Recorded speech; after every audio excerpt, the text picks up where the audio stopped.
TNA is the best wrestling in the whole world. Oh shit! It's Vince Russo! Oh yeah, you could be king of these nuts. You will feel the power of Star. Period. What a glorious day to be me! This is BS! This sucks! I've lost my objectivity and I don't give a damn! Welcome everybody to You've Got to Be Kidding Me episode number 29. We are a TNA history podcast where we go through TNA 1 month at a time. This is our September 2004 episode. I'm Garrett Kidney and I'm joined by my indubitably co-host Liam Jones. Does that even make grammatical sense? It does not, but I think it's better that it doesn't make grammatical sense. What is the definition of indubitably? Without doubt. Well, I am your co-host without doubt. So there you go. I feel weird in that this is the first time in like 3 months where you're doing an episode every 2 weeks. And it feels like we shouldn't be doing an episode this soon because we were doing an episode every month for a while. Yeah, we should stop recording and just do it in 3-4 days. Yeah, it feels weird to be like on time and on schedule. Well, when there's like 9 less hours than normal, it's pretty easy to get the stuff watched. It is much easier. Like I binged the last 3 before recording before I went to bed last night. And I was mentioning to you, there's like 3 Impacts is roughly the same length as a full weekly pay-per-view. And yet somehow 3 Impacts feels half as long as a weekly pay-per-view. I think it's the frenetic pace. It's just, yeah, even though it's just squash matches, things do in fact happen and new things happen every 2 minutes. But also those squash matches are like 4 minutes and it's all go, go, go, so... So before we start talking about TNA though, tell me, how are you, Liam? It is the spoopy month. Mm-hmm. And I have fully embraced it. You're watching all the spooks? I'm watching all the spookies. I usually do some amount of spooky watching, but I haven't done any other than seeing Halloween Ends, and that's just a new movie out, so that barely counts. I watched every Chucky. I watched all the Screams. I watched Silent Hill. Then they announced the second one, so you're welcome. Isn't it a third one? It's a second one. I thought they made a second movie. They did, but it's bad, so who cares? So they're just By not second one, I mean it? that the new one is an adaptation of Silent Hill 2. And But discounting the fact that they did in fact make a Silent Hill 2. And I watched Monster House.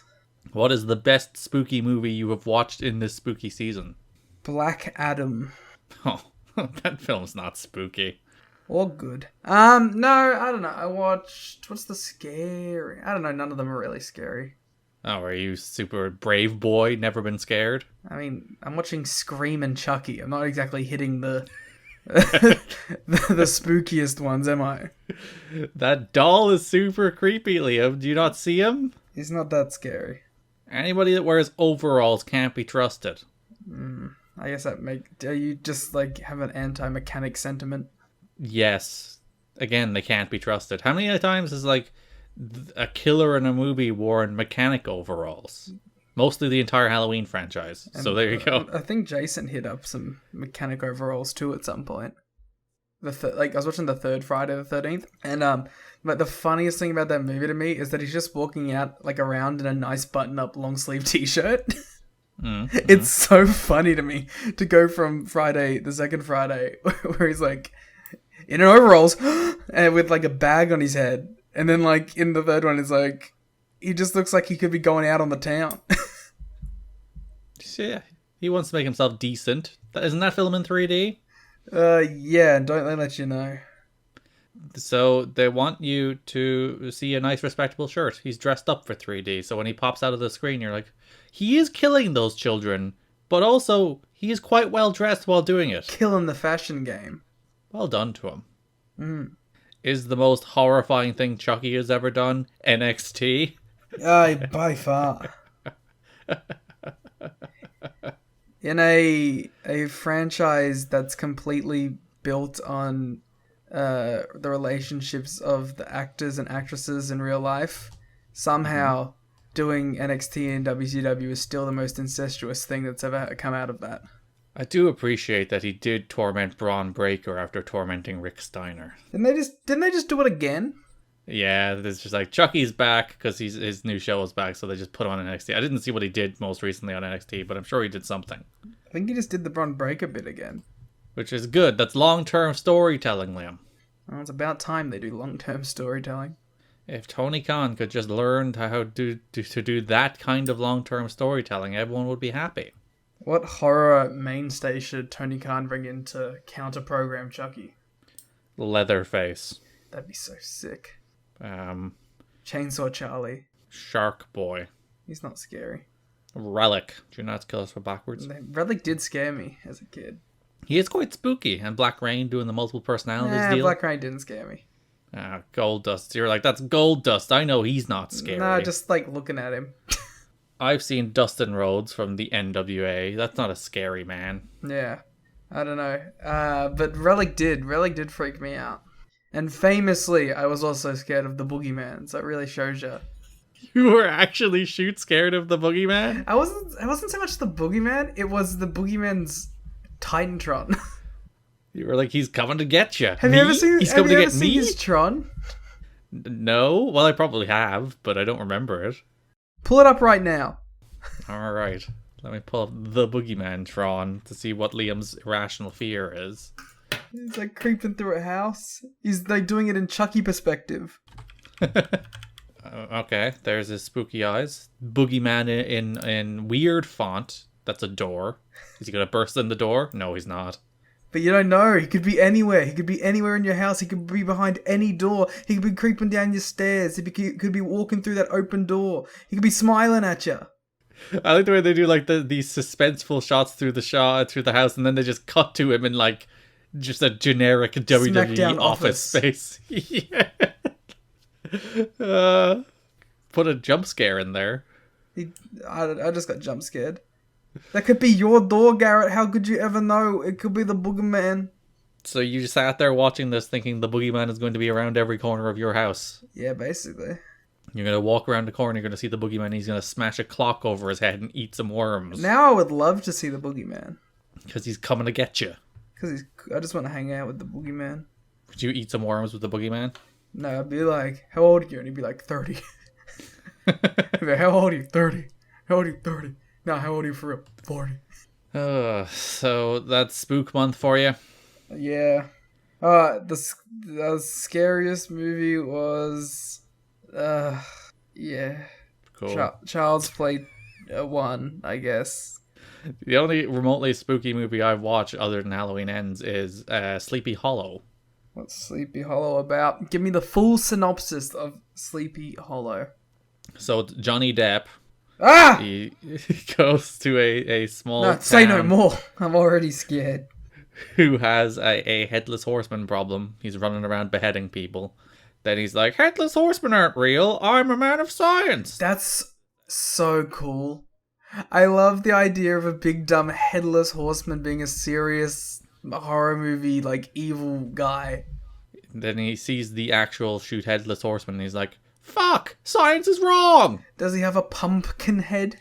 Yeah, no, but they do have some people in the village, Sleepy Hollow, try to torment him and trick him, and they ride along on a horse and throw a flaming pumpkin at him at one stage. Fucking awesome.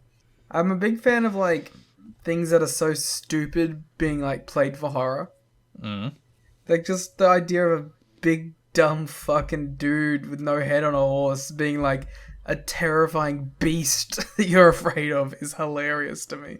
There's also some, like, sick action scenes where the Headless Horseman almost baby faces himself, even though it turns out he is a Nazi. So maybe not that much baby faces himself, but he starts, like, doing sick backflips and cutting people's heads off. That's sick. He's like, oh, he's cool. He's actually cool in killing people. Maybe he's doing the Nazi bit as an ironic thing. Then there's, like, a bunch of subplots about witches. That's cool. Witches be cool. Because I watched the Sleepy Hollow TV show, which is a lot of fun. And I should actually finish, because I only watched 2 seasons of it. But that show rocked, so I was like, I should watch the movie. And it's a Tim Burton movie, so you get a lot of Tim Burtonisms. Yeah, that sounds fun. So there we go. It's the only remotely spooky Do you movie play I've watched. spooky games? No, I'm scared and a coward. Same. I read about them. I'm a gigantic Silent Hill fan who has never played Silent Hill for more than like 2 hours. The only Resident Evil I played is the 2 HD remake fancy version. Those are spooky.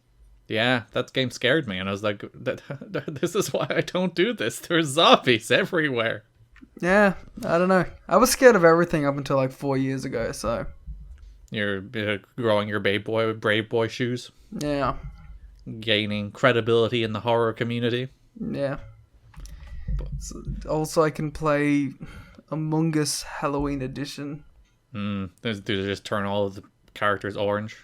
That's scary as hell. Is Taz the most Halloween wrestler? I think Halloween is the most Halloween wrestler. You raise a good point.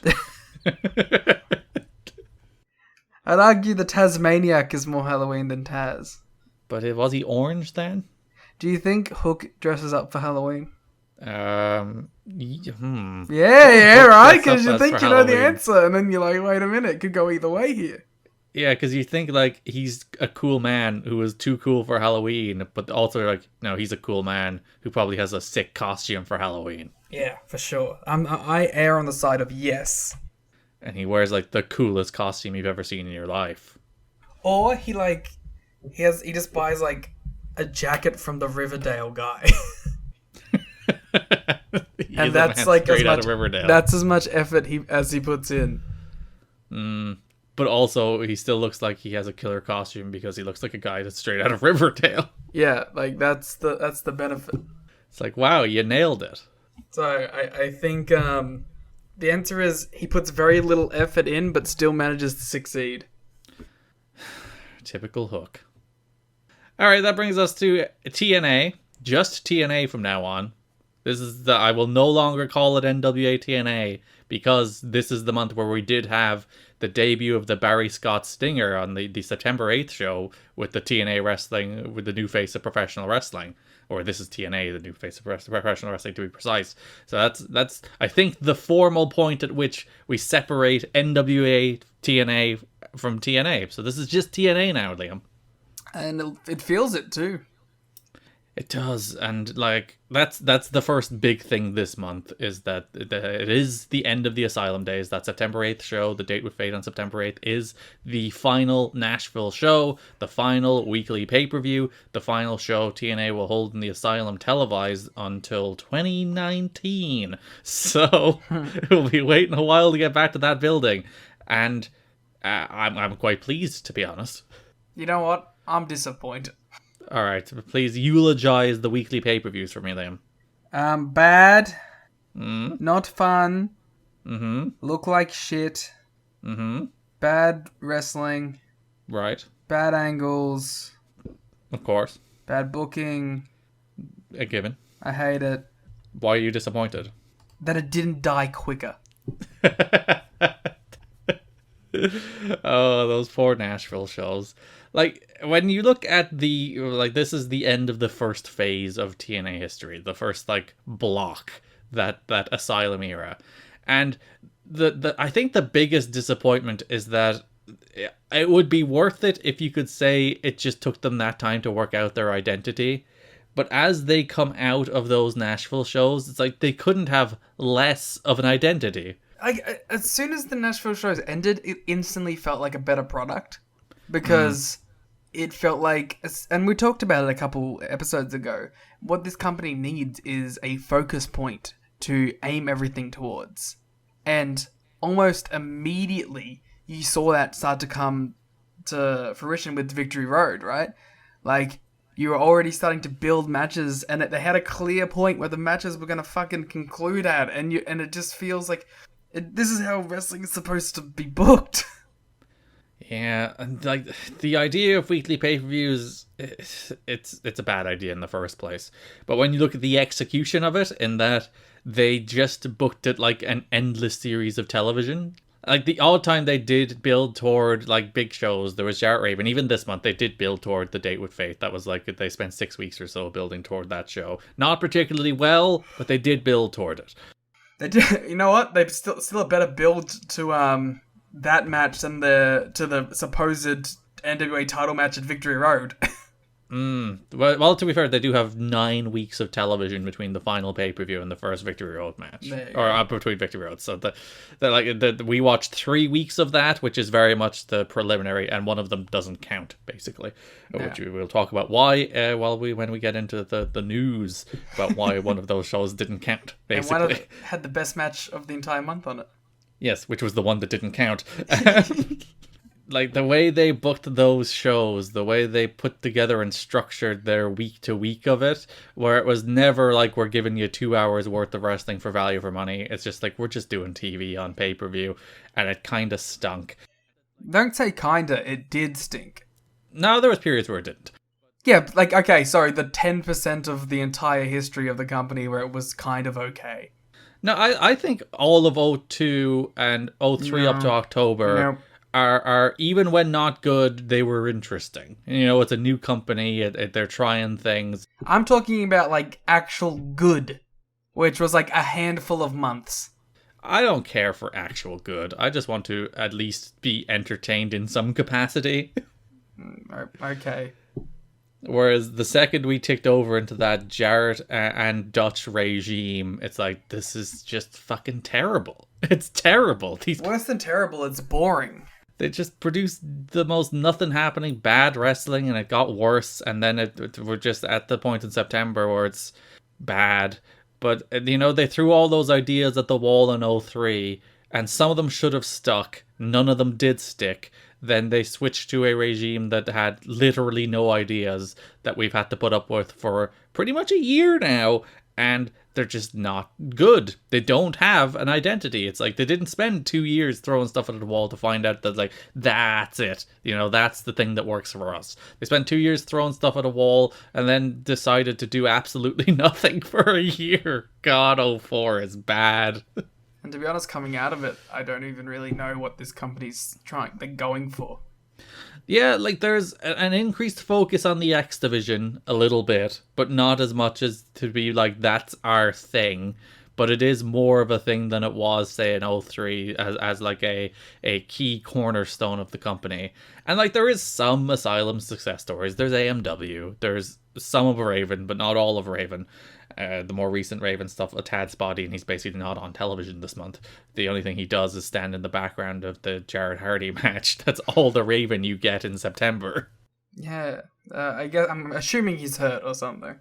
No, he's on the outs for reasons that we will get into in a moment. Ooh, drama. That's why we're here, really. Yeah, it's a weird time. I think 03 is the year you should probably watch out of it, because it's the period with the most good stuff and the most wacky stuff, as opposed to 02, which is like finding their feet, and 04, which is boring as shit. I think you can make a solid, like, top 10 compilation match list from these first 3 years. Mm-hmm. And that's about it. And then you could put every match past that top 10 is like a 2.5 to 3 star match that you'll never forget. That's why you don't go past the top 10. There's no disc 2. There's like a series of memorable moments. There's like the head. Oh yeah, you'd have like a cool little compilation video as the extras of all the angles, of all the wackiest angles. But like, yeah, I don't know. It's not exactly quality TV. It's probably the period at which the most like old and fun wrestlers showed up, even if, like, you know, Kurt Hennig or Mike Awesome didn't do anything particularly notable. We did have that kick-ass Mike Barton Perry Saturn match. Remember that? That ruled. Mm-hmm. Kenzo Suzuki. Yeah, Kenzo Suzuki, Takawa Mori. Remember Takawa Mori? Yeah. The Briscoes. Oh, yeah, getting chokeslammed by Malice and having the big noise in the middle of the ring. Awesome. It is like the wackiest period in TNA history for just guys showing up, which was a lot of fun. I think that's the thing too. I do have a fondness for like that first 6 months or whatever when it was just stupid. The problem is most of it just devolved into boring. When you had Puppet and you had the Dups and you had Bruce and you had all of that Bruce, stuff. surprisingly great worker. That's one of the biggest surprises of the NWA-TNA. It all went downhill when Brian Lawler stopped showing up.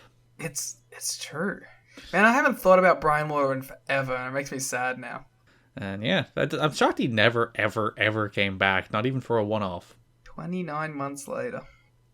So that is the Asylum days. A failed experiment in so many, many, many regards. But it kept the doors open. So that's about all it needed to do.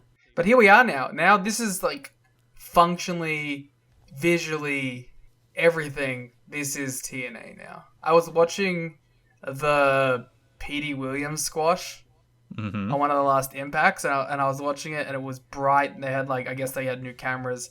It all was so bright, and the reds were popping, and the crowd looked good, and he was doing a Canadian Destroyer, and I'm like, TNA.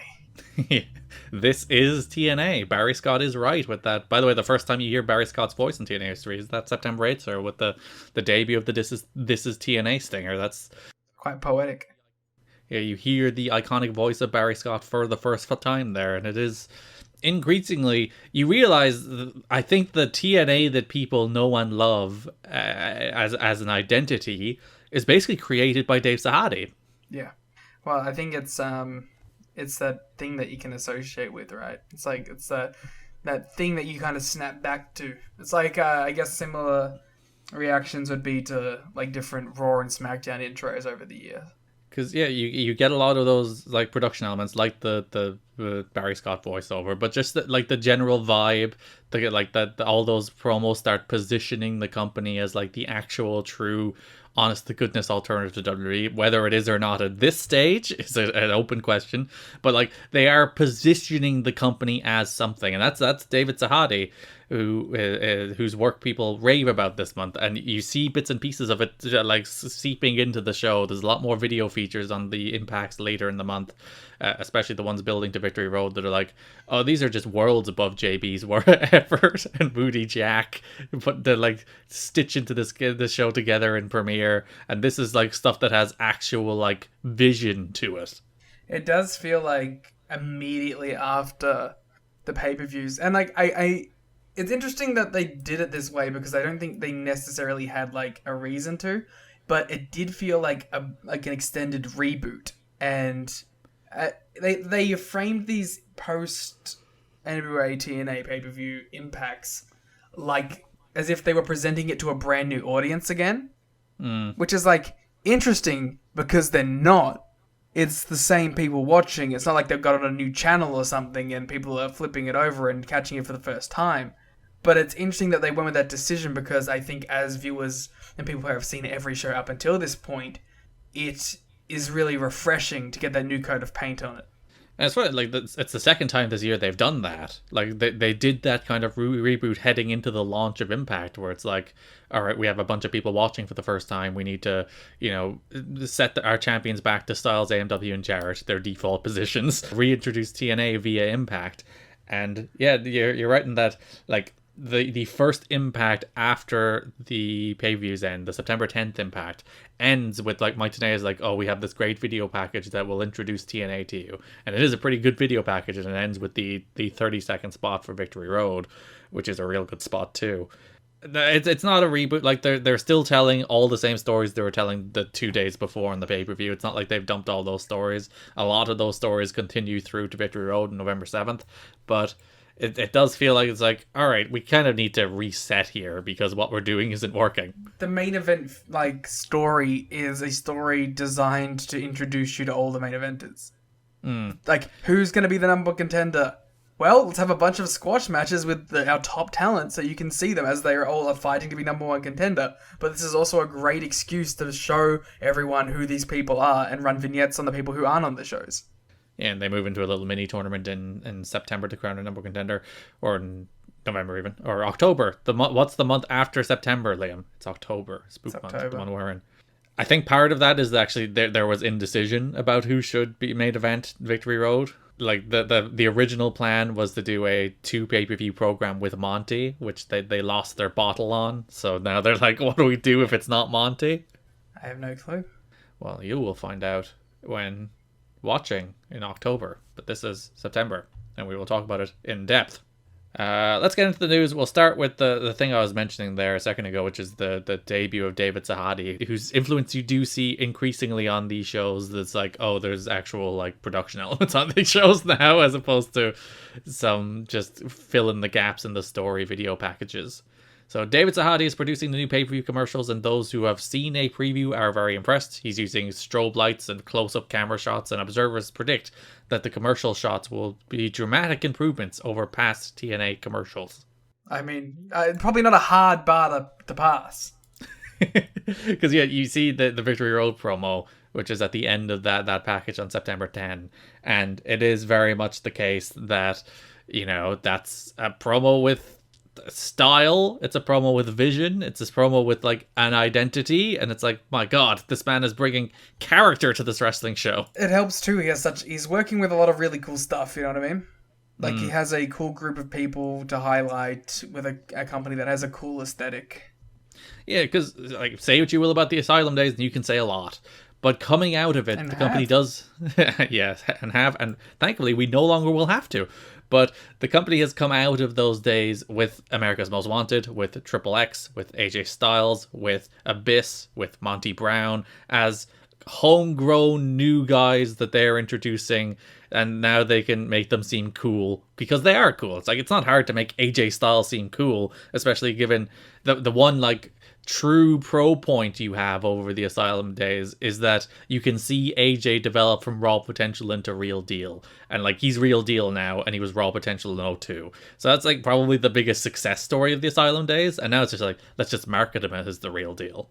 Yeah, I think it's what comes out of this too is like the general aesthetic that TNA will become known for is born here too. Just that like very modern, fast-paced, frantic look, and high and flashing lights and music playing and the close ups. Like, these are all staples and production staples that we will be getting moving forward, and becomes kind of the identity of the company. And there's a little bit of swagger in it. At the moment, unearned. There's also a coolness to it. Yeah, like, there is a little bit of pep in the step that's like, this is TNA. You know, this is the new face of professional wrestling. There's a confidence, again, slightly unearned, but there is a confidence that's like, we're not just throwing shit at the wall, we believe in this, and you should too. We're not just throwing shit at the wall, we are the shit being thrown at the wall. TNA workers and fans are raving about the job Dave Sahadi did on his first video for the promotion. It's a short video hyping Victory Road, but it's unanimously thought to be a reminder of how the production work David Sahadi does is several levels above anybody else in the industry. Basically, if you loved the WWF promo from like 97 to 2001, it was probably, or 2004ish, it was probably his creative vision that you saw right there. Like, David Sahadi, who still works for Impact. Examples for the people. And by the people, I mean me, who didn't watch. Oh, you know the Freddie Blassie WrestleMania promo? Yeah, of course. Him. Ah. That one was so good, they used it for like 5 years in a row. Yeah, that's the one that like is the probably like the one that you can be like, creative genius. You know? Did he do the Here Comes the Pain one? I'm not sure. Because that seems like similar vibe to it. So, like, his work is almost above wrestling. He's too good for it. But like, he still works with Impact to this day. And I think Impact's video production, I think, still more, a lot of the times, leads the industry. Even relative to people with a lot more resources. I mean, I agree. I think there's one thing I've always given Impact credit for, is that I think they've made the best out of their production. Jerry Borash and Moody Jack had been doing an admirable job on production for TNA, which, to be fair, they really have. For two guys who didn't have any backing or any resources and did it all themselves, they got the job done pretty darn well, but they obviously, like, it's just not their full skill set. But David Sahadi's a clear level above them. Sahadi had worked for WWE until last year, when he surprised Vince McMahon by quitting. He had reached a point of burnout and earned enough and saved wisely so that he didn't have to support himself anymore. McMahon is known to expect virtually a 25-hour workday from his staffers, because he's a psychopath. Even today, sources within WWE production say morale is down because the work environment is so grinding and thankless, and the equipment is said to be outdated at this point. It was the grinding in his work environment that got him in the end. When you think back to many of the WWE videos over the years or show openings that stand out, he was the person behind most of them. Although WWE still has a great production staff, it's not the same without him. Sahadi and Jeff Jarrett, being about the same age, had become good friends in WWE while working together on various videos in the production department. Sahadi missed working with wrestling but didn't want to return to WWE, and it's a grueling schedule and political environment, so TNA ended up being a perfect fit for him. He had a cameraman with him most times behind the scenes. He just comes up with one idea after another on how to film wrestlers in creative ways with different lighting and backdrops, and then melds it with non-wrestling scenery in artistic ways that grab attention. His passion, vision, and artistic creativity is fascinating to see in motion, says one TNA wrestler. He clearly loves what he does and is a genius at it. He knows how to make a viewer feel a certain way using imagery. You can't help but feel emotion when seeing his work. Sahadi was apologizing to some for not knowing the wrestlers' characters that well, and he said he'd get better once he got up to speed. So people raving within TNA about the work of David Sahadi, and as we mentioned, you can already begin to see it on the show itself. Yeah, it seems like a guy who's really, really good at what he does. A guy who's like an actual genius in wrestling, as opposed to all the people that end up getting called a genius in wrestling. And Ooh. Say names, Garrett. Call him out. I'd just say Jeff Jarrett. Wow, listen, I never want to disrespect one Jeff Jarrett. We literally did this on the last show, where we're like, yeah, his creative vision for wrestling stinks. Oh no. And we're going to talk pretty extensively in a few minutes about how a lot of people in this company think his creative vision for wrestling stinks. But before that, multiple sources confirm that Scott Hall and Kevin Nash, aka The Outsiders, have agreed to appear at the November 7th Victory Road 3-hour Sunday night premiere pay-per-view. That's teased extensively this month, where Jeff Jarrett is constantly talking about whether or not Russo will bring quote-unquote outsiders, and he reinforces the word outsiders over and over, and then suggests maybe he's beaten Russo to the punch. What could he mean?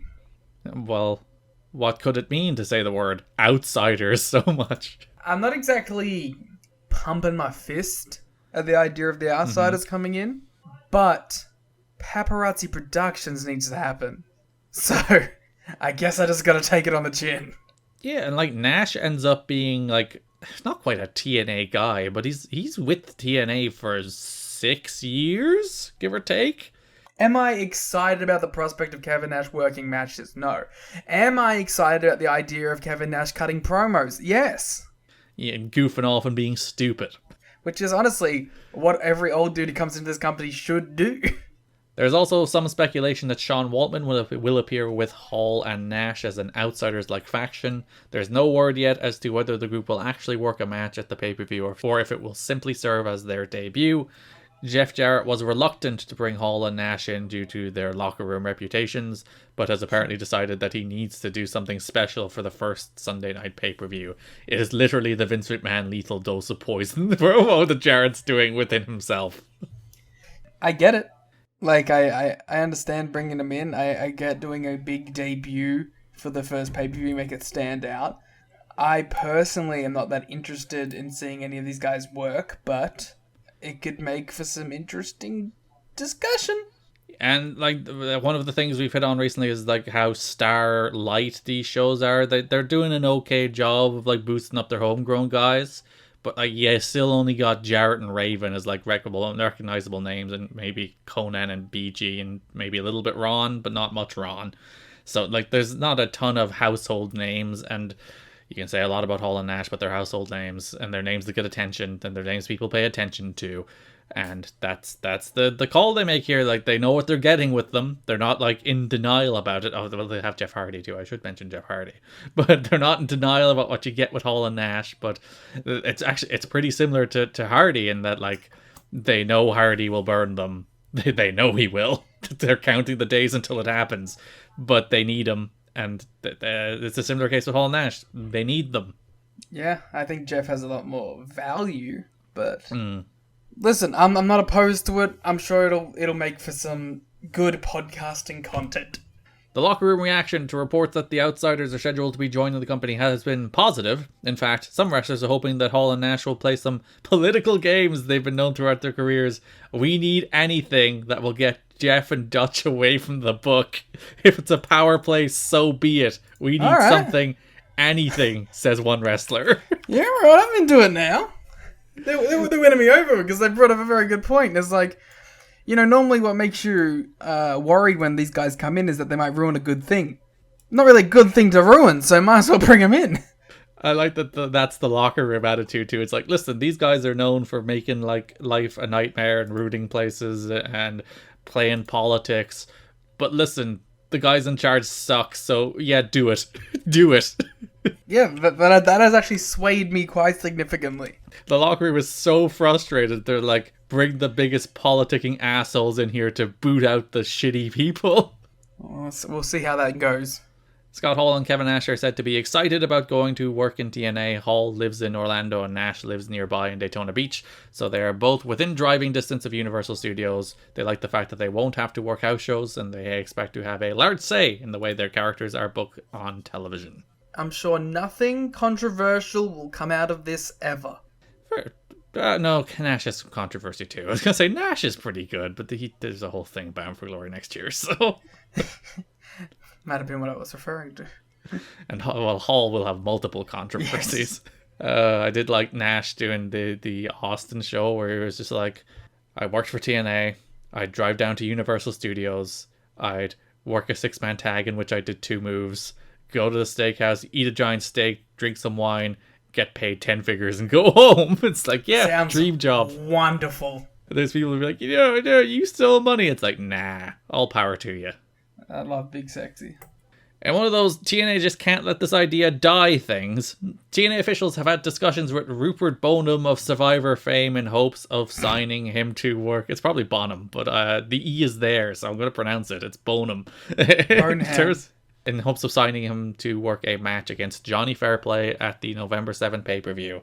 Dixie Carter is a big advocate of the match because she is a fan of Survivor and believes the match will appeal to the casual and even non-wrestling fans.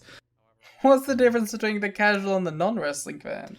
I guess the casual fan is someone who does not watch but has an interest in wrestling, and non-wrestling fans is somebody who does not watch but has no interest in wrestling but may watch because a Survivor character they like is doing something elsewhere. You fell in my trap of advocating for the casual fan, Garrett. I advocate for the non-wrestling fans. That's us, actually.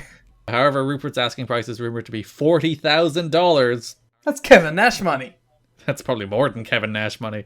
And he's playing hardball by telling TNA officials that he's already been offered that amount to work a match against Fairplay for a rival promotion once Fairplay's contract expires, which feels like utter bullshit.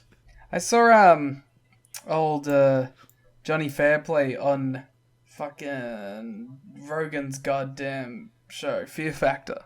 Oh, I thought you meant like literally Joe Rogan's podcast. I was like, no, Johnny, no. No, I never watched that. Yeah, and some woman punched him. Because I think she was doing like a swimming challenge which was like drowning, and then like he was just heckling her the whole time. I appreciate his commitment to being a TV heel. Yeah, and Rogan's like, he was doing a strategy, don't assault him. Oh, Johnny Fairplay. There's something there with that dude, but the like 5 times he showed up and did promos, he was kind of terrible, so I don't know. I think he found his life's calling, which was to be a reality TV show heel. And it didn't really translate to wrestling. Like I think that's all it ever was going to be.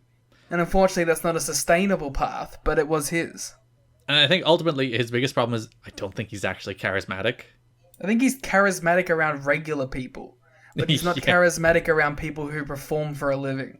Yeah, he's just not larger than life enough for pro wrestling. He's your friend who's funny, but couldn't do stand-up. Right. Meanwhile, Jeff Jarrett and other members of the office have spoken out against the match because they don't care for Fairplay and don't understand the appeal of Survivor. One, alright, you don't care for Fairplay, but Survivor is like the best reality show of all time. Come on. Yeah, I've never seen much Survivor. Survivor rules, and it rules in a way that is actually timeless. It's not one of those things that like outstays its welcome. You can watch like a new season of Survivor now, and it's like, nah, this show still rocks. Like it is a timeless television format. Well, we see that because isn't that one of the shows that constantly like cut into Dynamite ratings or whatever? Yeah, it still does numbers now, like over 20 years into its run. Does the same guy still host it? Yeah, it's still Jeff Probst. Hell yeah. Fairplay's biography was removed from the TNA website over the weekend, so his status with the company Garrett versus Liam Survivor is up in the air at this time. What, we go to a desert island? and we fight to the death. I would lose comprehensively, but that's not how Survivor works. It's a game of the mind. We play checkers and the loser gets shot in the face. My favorite thing about Survivor is, like, it is a game of the mind. It's a game of politics. But there is the odd time where someone's like, I'm super jacked and I can win all the challenges, so I'm just going to win immunity for as long as I can. And then they go on runs of winning immunity by winning the challenges, and then they lose one and they get voted out. It's like, yeah, you sucker. Yeah, you got to be a schemer. So TNA are still trying to make this reality match work, and it never does. Still no Mike the Miz Mizanin, who was also on that fucking Fear Factor episode. Was it just reality stars? Yeah, it was reality stars representing different television shows. He was the Real World team, and Fair Play was obviously the Survivor team. Did either of the pro wrestling men win? I didn't watch the full episodes, watched the clip. Have you ever watched the WWF episodes of the Fear Factor? No, I watched the WWF episode of Silent Library. Oh, I thought you were going to say Weakest Link, which is also very enjoyable. I have seen the Weakest Link one. We should do a Patreon show just watching WWE reality show things. And TNA was on Family Feud once, so we can throw that one in. I think I've seen that too. I just want to watch Spin Cycle. Well, we can. The greatest reality show of all time. There has been clear increased disagreement between Jeff Jarrett and his father, Jerry Jarrett, about the direction of the company in recent months. Jerry has less and less involvement as time goes on in the project, and now that there aren't weekly events in Nashville, he may get out entirely. He doesn't own any of the promotion and has been helping out because his son has financial stake in the company. He is telling people he has the promoting bug again and is going to begin running weekly Saturday events with co-promoter and longtime friend Bert Prentice in Nashville at the fairgrounds, basically filling in where TNA is leaving off, where the weekly pay-per-views have been taking place. The promotion, called USA Pro Wrestling, terrible name, will use much of the same talent that is Driving Distance and Affordable that TNA has been using, but probably not his son. There is some speculation that, like, he basically thinks TNA is wrong to be leaving Nashville and wants to prove them wrong. But if you read Bert Prentice's book, he talks a lot about how they couldn't promote in Nashville anymore, especially in that building, because TNA scorched the earth giving away free tickets. And so Jerry being like, I'll show you, we're not giving away any free tickets, ended up not being able to sell tickets because they burned the market out. They will produce a TV show which began airing on WNAB-TV in Nashville this past Saturday in time slot previously occupied by TNA Explosion. I wonder if we could track down a couple of those episodes. Find the USA Pro Wrestling. There is that YouTube channel that was posting a lot of Nashville adjacent stuff, particularly, like, of course, the stuff that aired, the TNA stuff that aired on networks there, but other, like, indie stuff that aired on networks there. It's where the Punk and Colt Cabana match finally showed up. So there's probably some stuff on that, I'd imagine. Maybe we can have a little look around. Jerry is not the only person disagreeing with his son these days. The frustration with the creative direction of TNA is widespread. Although most wrestlers are too concerned with their job security to say anything to Jeff Jarrett or anybody else in power, some of the company's top wrestlers are even grumbling with friends in the locker room. When is the company going to start doing business? One wrestler asked while venting his frustration. The company is crumbling. They have to pull the trigger on Jeff and Dutch. The wrestler added that although the office believes the frustrations are limited to a few disgruntled wrestlers, it's much more widespread than that. It's the whole locker room, says the wrestler, according to PW Torch. This is a reoccurring theme. There's about 4 other notes we'll read to you in a moment. That the pressure is piling up on founder of the company, Jeff Jarrett, to start delivering creatively or just get the fuck out of creative. Well, yeah, it's not like they're taking very big swings in creative, are they? No, and yeah, you could justify it if you're like, we're just trying this thing. You know, we're doing this new idea and we're hoping it works out. They're just not doing anything, and the show is badly booked, and it revolves around Jeff, and everything seems to be booked around Jeff. So you do reach the point where everybody else in the company is like, what the fuck are we doing here? This is kind of just what ends up happening in every pro wrestling company, you know? when you have guys like Jarrett and Dutch just kind of... I don't even want to say, like, booking bad. It's not booking at all. It's just... It's so weird. It's such a nothing show. So the anti-Jarrett and Dutch sentiment continues to grow in the locker room. Wrestlers resent the fact that Jarrett is pushing himself as the centerpiece of the promotion, and even more so that he continues to treat them as if they should feel indebted to the company for booking them. Dixie has to get rid of the biggest problem, which is Jeff, one wrestler said. Others have pointed out that even top wrestlers with the best contracts are quote-unquote miserable. America's Most Wanted have been complaining about their push for weeks, and even AJ Styles is said to be unhappy with the company's direction. So, even AJ, who is famously like the most loyal man on earth, like he will go to the ends of the earth for you and not question anything, is being like, God, this is a bit shit, isn't it? Yeah, like I said, I don't think it feels like it's a bad thing. It just feels like no one's got anything meaningful going on. Speaking of that, Raven is in the doghouse and has major heat with Jeff Jarrett and Mantel for complaining to Dixie Carter. You'd think people would have figured out the score on that one from what happened with Johnny Fairplay. But to be fair, Raven has a lot more pull in this company than Johnny Fairplay Raven isn't does. Johnny Fairplay. I think when Raven says the booking sucks as opposed to Johnny Fairplay saying the booking sucks, I'd take a little more credibility from Raven. They should put Raven in charge. Like a wrestling genius Raven. Put Raven and Dusty in charge. Let things get crazy. Well, they might do one of those things. Raven. Conan and the Jarretts had a blowout this week. You could see it was coming after Conan's appearance on Wrestling Observer Live, as he talked about how he and BG James have more name recognition than almost anyone on the roster.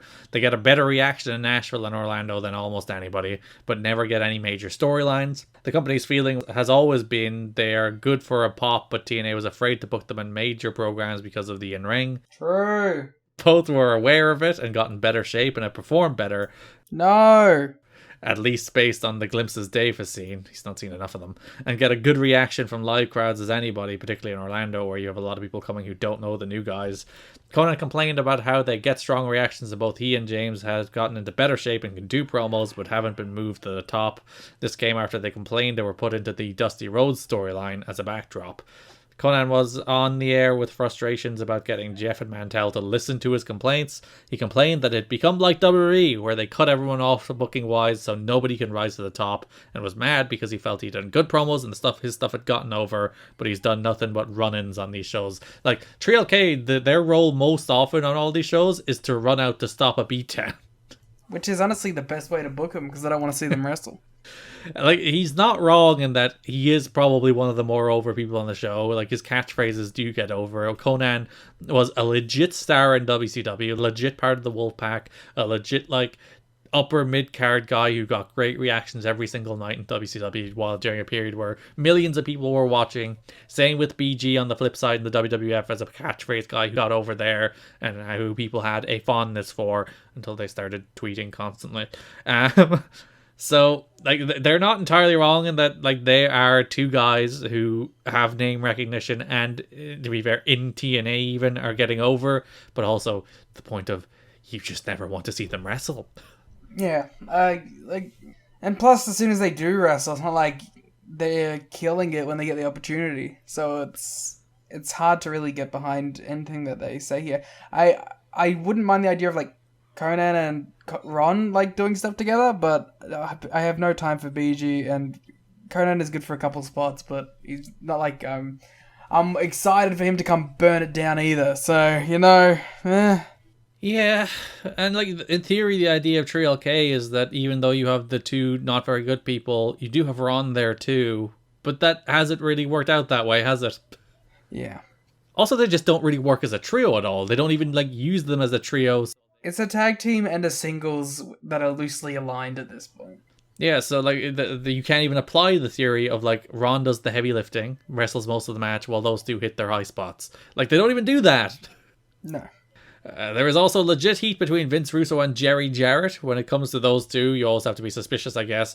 Jarrett wrote something in his new book which we read verbatim on the show in the 2002 episodes, basically calling Russo a horrible fraud, saying some of the early scripts looked like something put together on LSD.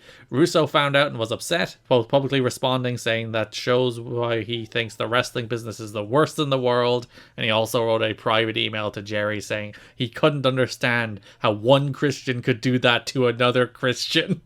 Shut the fuck up. There is fear that Jarrett has been pushing things too hard and didn't give himself enough time to recover from heart surgery, as he was back in hospital over the weekend, which is... Jerry, look after yourself. Also, Vinny Roo, he's right. Yeah. But no, he's a Christian man. How could he say that about Vinny Roo? Christian's notorious for not judging or passing judgment. Yeah, especially Christian Cage. He judges Jungle Boy very harshly. He does. He's looking at him all the time, being like, you failure of a son. I want to fuck your mum. Your dad's dead. Haha. What a character. And as if all of this wasn't bad enough for Jeff, as if basically everyone in the company thinking he's no longer fit to run the company, a glass pipe considered drug paraphernalia was found in Jeff Jarrett's luggage at the Nashville airport earlier this month. Who planted this? I love the idea that like we're fucking sick of this guy. Let's sully his public image by planting drug paraphernalia on him that'll get caught in the airport so that he'll be removed from his booking position. But like, that's definitely what happened, right? Yeah. Airport police were involved, but in the end, Jeff was neither charged nor cited. He said he didn't know how it got in there. He should just be like, guys, I work in the wrestling industry. And they were like, yeah. Fair enough, move along, sir. There was no drug residue in the pipe and no drugs found in the rest of his luggage, which was searched. There was great concern within TNA at first that this would damage Jarrett's reputation. Then they realized no one cared. And could affect his image with cable networks in the future. It didn't turn into a big media story. A wrestling message board in Tennessee was the first to break the story, and since then it's been reserved to just wrestling websites. So, all sorts of schemes to get Jarrett out of the book. I mean, I love a scheme. What can I say? TNA cancelled its September 14th Impact tapings in Orlando at Universal Studios due to concerns from a potential third hurricane in the area. It's thoroughly hurricane season because the Don West mentions earlier in the month that, like, thank you to all the fans who came out despite the hurricane. And now they're like, no, we're going to cancel this one. There's a hurricane. No, this one was Ivan, not Helms. Oh, With many Floridians evacuating and tourism down, there may have been no crowd even if the wrestlers did show up. There was talk of the potential cancellation last week at the final Thursday taping in Orlando, and the decision was made final on Friday, at which point some of the wrestlers were told by office workers Bob Ryder and Tim Welsh. TNA tapes extra matches, usually 2 or 3 at every Impact taping. Those matches will begin to be used for Explosion, TNA's syndicated program, but may be used to fill the gaps on this episode. The plan is to get back with the first Tuesday taping on September 21 as they begin promoting their November 7th Victory Road pay-per-view. Mm-hmm. So that resulted in a weird Frankenstein Impact, which was the September 17th episode, which was a combination of matches taped for Explosion and matches that had already broadcast. So that episode's really funny because the first match on that show was the one that I messaged you about the production being different. Oh, well then, nope, it's the same thing. Because it was the 6-man, right? That I think was filmed from. I think it was filmed like right after on the last week's episode. Because then immediately after that, the production quality dropped back down to being saturated and like washed out. I was like, this is very confusing for me. That 6-man originally aired on the second episode of Impact back in June. Did it? Yeah. Wow, that's interesting. Did you not even notice PD didn't have the X title with him? I did not. So yeah, it was PD, Bobby Roode, and Eric Young against Heavy Metal, Abysmal Negro, and I Mr. noticed Agwell. the Elite Guard coming out in that episode, and I was like, Yeah, because another match on that show, the other non-new match, quote-unquote, was Jarrett against Lex Lovett, which originally aired on the July 30th episode, which was funny to me in that, like, that match is Jarrett wins, and then he ends shouting about Monty and Jeff Hardy. Which they frame it like, oh, he's calling out the challenges. And I think that this match aired before it was the Monty Hardy number 1 contenders match on the Nashville show.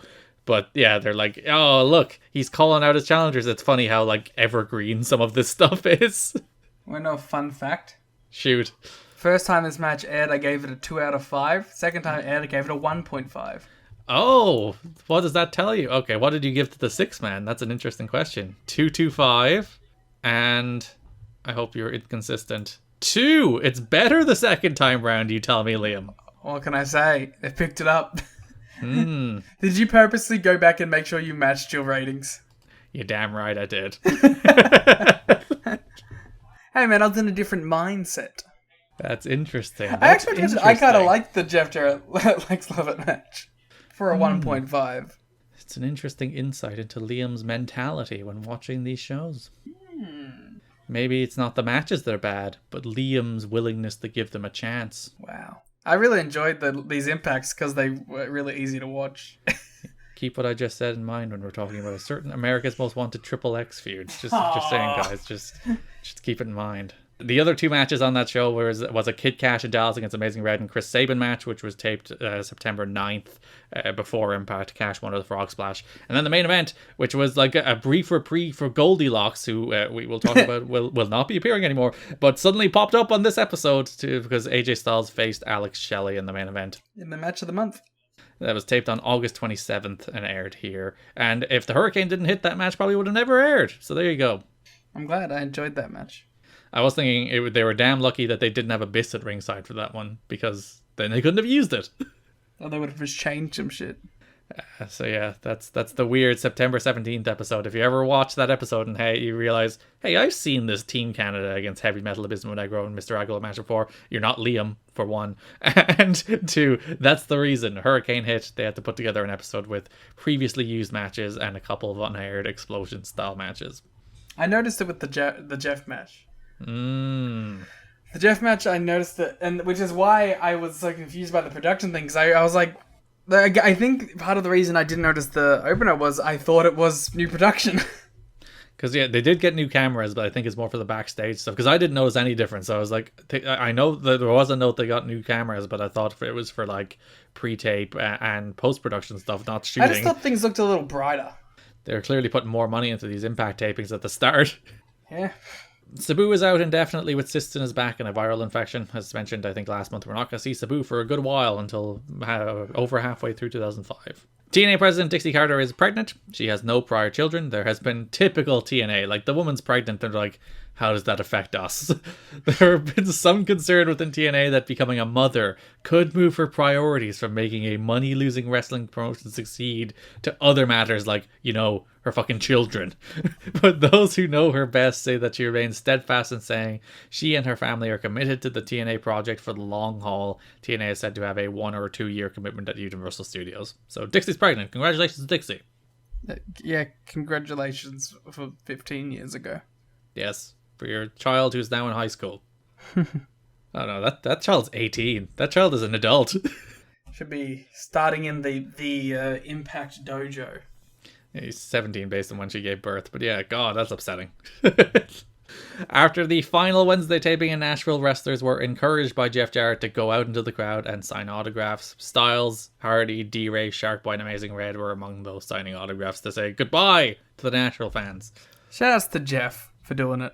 He got a big dog there. He could have been like, nah. Yeah, he didn't have to, but like, yeah. Apparently, like, there's a lot of talk that Jeff is pretty down to earth in this run and pretty up for actually working for TNA as opposed to just taking money. Speaking of people who want to work for TNA. Diamond Dallas Page desperately wants to work for TNA, but Jarrett remains opposed to the idea of hiring him. Jarrett's biggest concern is that Page's ego will insist that he get a mega push. You're bringing in the outsiders. Which other wrestlers find funny, as they see similarities between Jarrett's concerns over the way Page wants to be pushed and the way Jarrett books himself. Owned. Fucking owned. Realistically, Jarrett sees... the DDP, you could go all in a DDP more than you could go all in a Jeff Jarrett. DDP's an actual star. Sure. But Jarrett's like, he'll want to be pushed, and that'll eat into my push, so let's not bring him in even though we desperately need name stars. Several TNA wrestlers have been ignoring the company's policy regarding independent bookings ever since the company announced the decision to end the Wednesday night pay-per-views. Everybody's doing it, said one wrestler, who doesn't feel guilty not informing the office of his indie dates because they cut 3 paychecks a month by making the taping change. So like, we're not giving you our cut, you're not giving us enough money. And I hope they're like, yeah, that's fine. That's basically what we said last time too, was that there needed to be some changes with that system.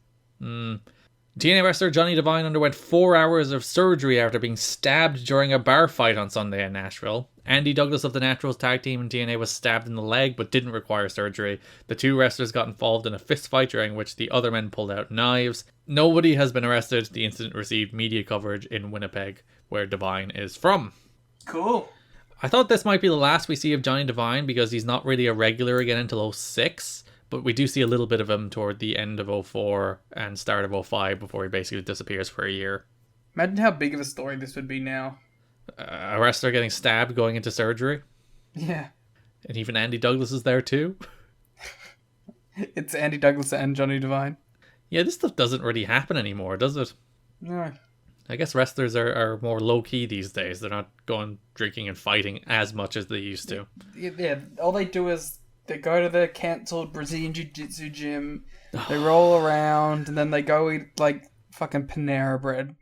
And they go home and they play fucking virtual pro wrestling too. Yeah, and then stream to their fans. Yeah. They don't even do hardcore drugs anymore. What's the point? Oh my god, I am turning into a Territories guy. Yeah, you're becoming Jim Cornette pilled. I really am. Like, all I've been doing is watching Territory Wrestling, and I even downloaded a Jim Cornette podcast. What? In my defense, it was the 89 WCW retrospective. It wasn't any of his modern stuff. I don't care about hearing him do a gimmick where he hates modern wrestling.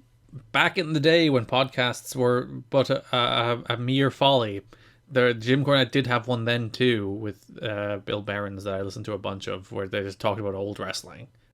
Yeah, I love Cornette as a historian. He's great in that aspect. I just don't care about his like modern views and his racist videos. No, what I'm hearing is you endorse everything about Jim Cornette. What I'm trying to say is, I'm a member of the Cult of Cornette. All of our thumbnails and posters are now going to become South Park style. Oh my god, I really want to make one now. Which, by the way, our Victory Road poster, which you won't see for 2 weeks, that poster rocks. I've seen it, guys.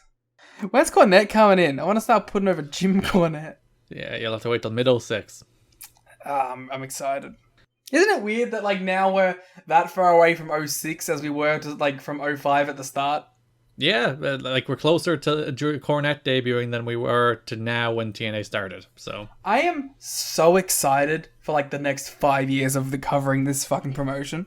Because it's either good or insane, which is again the 2 good things. Like, it's really gonna be boring from this point on. It's just gonna be fucking nuts and gonna make us mad, or it's gonna be good, or it's just gonna be funny. As we were talking about this, I think 2011 is the next time we'll be like, this promotion is boring, please do something. Don't worry, we'll be dead by then. Jerry Lynn is recovering from shoulder surgery stemming from an injury caused by Juventud Guerrera, who did not protect Lynn while performing the Hoovy Driver a few months ago. And now he's gonna wrestle Chris Jericho. Do you think they're actually doing that match? Probably not. I think he's just gonna attack ROH champs, and then Nigel can wrestle him or something. Jerry is 60. Yeah. And he took the safest tombstone in the world. He did. Which, like, I'm not shitting on. You should. But yeah, Jerry Lynn we'll see once in 05, and then not until the end of 06.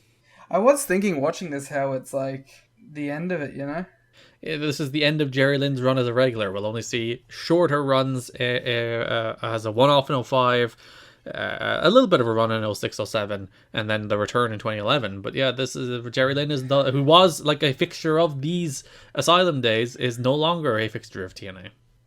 I was that was part of with the whole like me watching the PD thing and thinking of how this feels like TNA now, and part of that it was me reflecting on Jerry being gone as well. It's like that Jerry was a very NWA-TNA guy, and now we're in TNA and he's not really part of that. There is a substantial shift. Like over the next few months, you'll see a lot of the Asylum acts that weren't any good fade away. Like, And also one that was the best act in company history. Goldie, yeah, that's sad.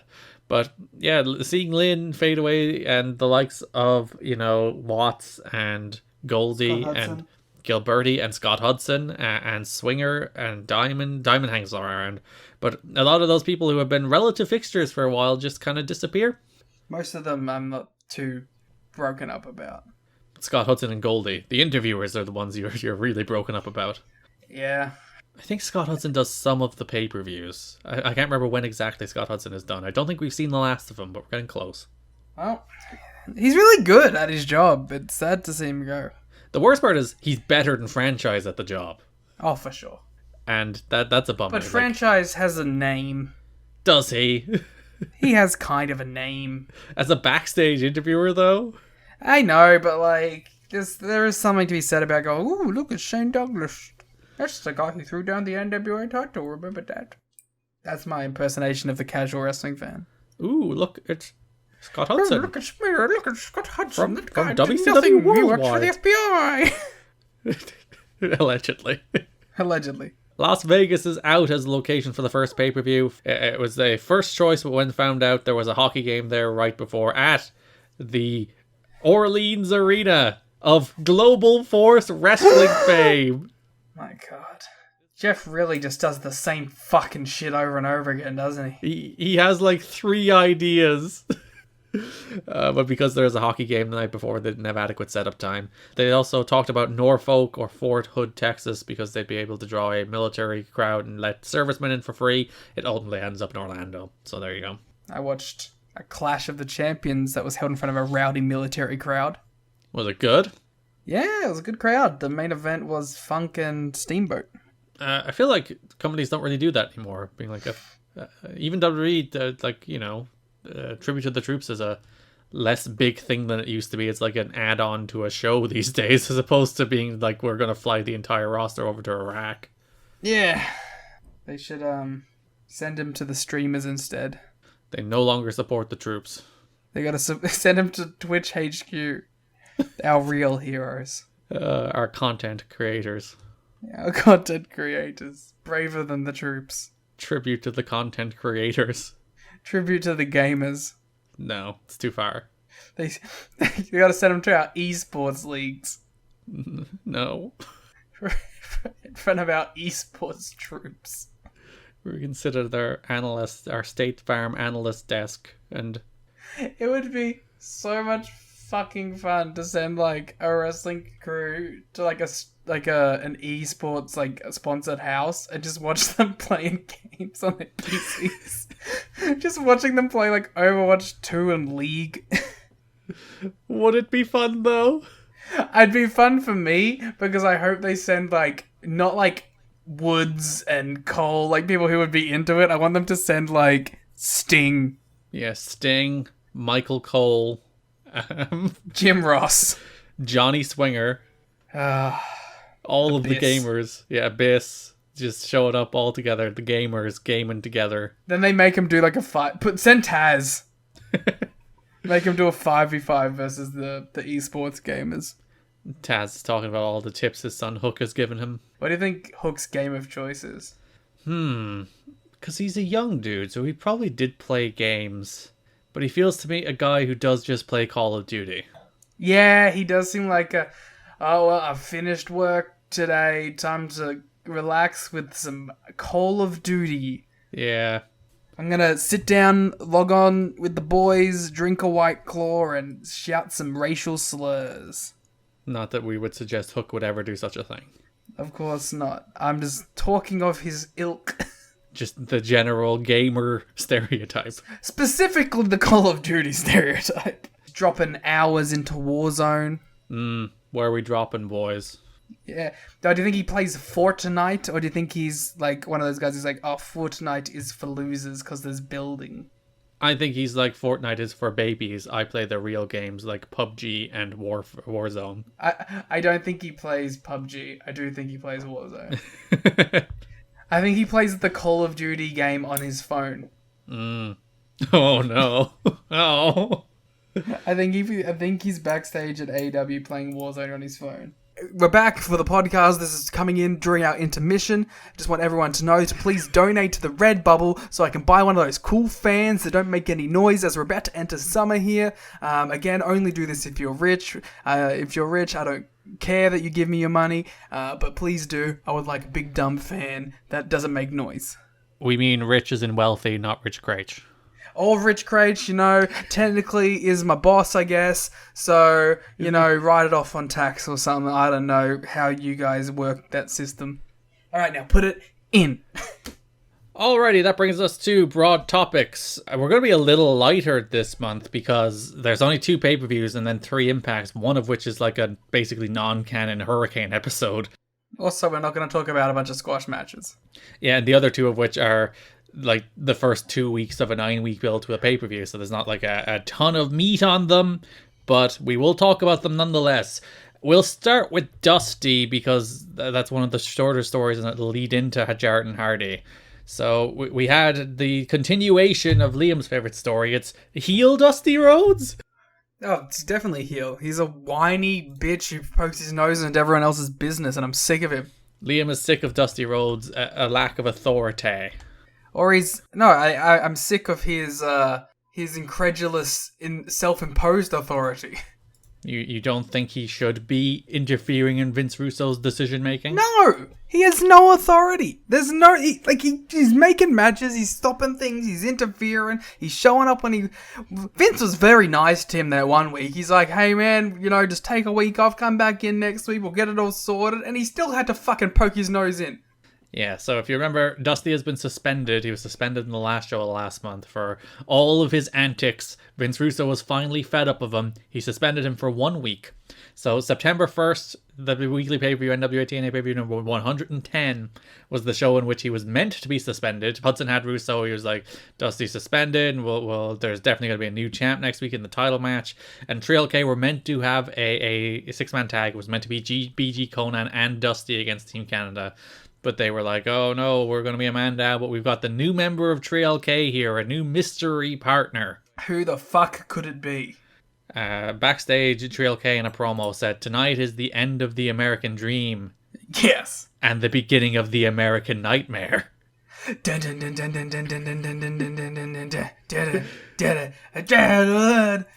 my soul, my name's Cody fucking Rhodes.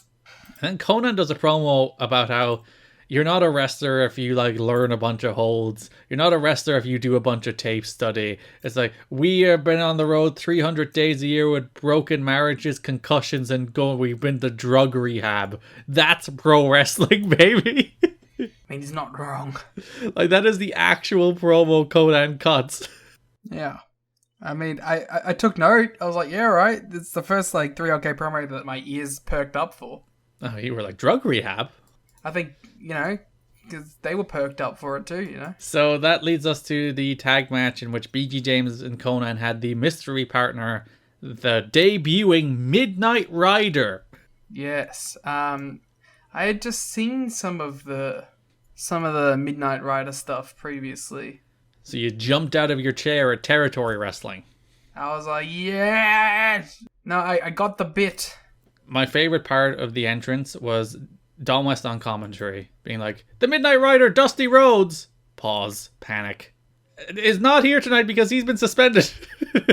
So now the Midnight Rider is here. It's unrelated. Because Mike and Don had some fun on commentary, playing dumb. It's like, that's not Dusty, he's much slimmer than Dusty. Yeah. Where Scott D'Amore freaked out, being like, come on, it's Dusty. It's a good bit to do, the guy that is obviously the guy. And the heel is the only person who will actually see it, while everyone else, even impartial, objective babyface announcers, are like, it's the Midnight Rider, it's the guy from the 80s. Mike Knight's like, I'm a big fan. So BG Pump handles Divine, and the Midnight Rider drops an elbow for the win. And Dawn is like, I've never seen a move like that before. Yeah, this was some fun stuff. It's good shtick, it's good antics.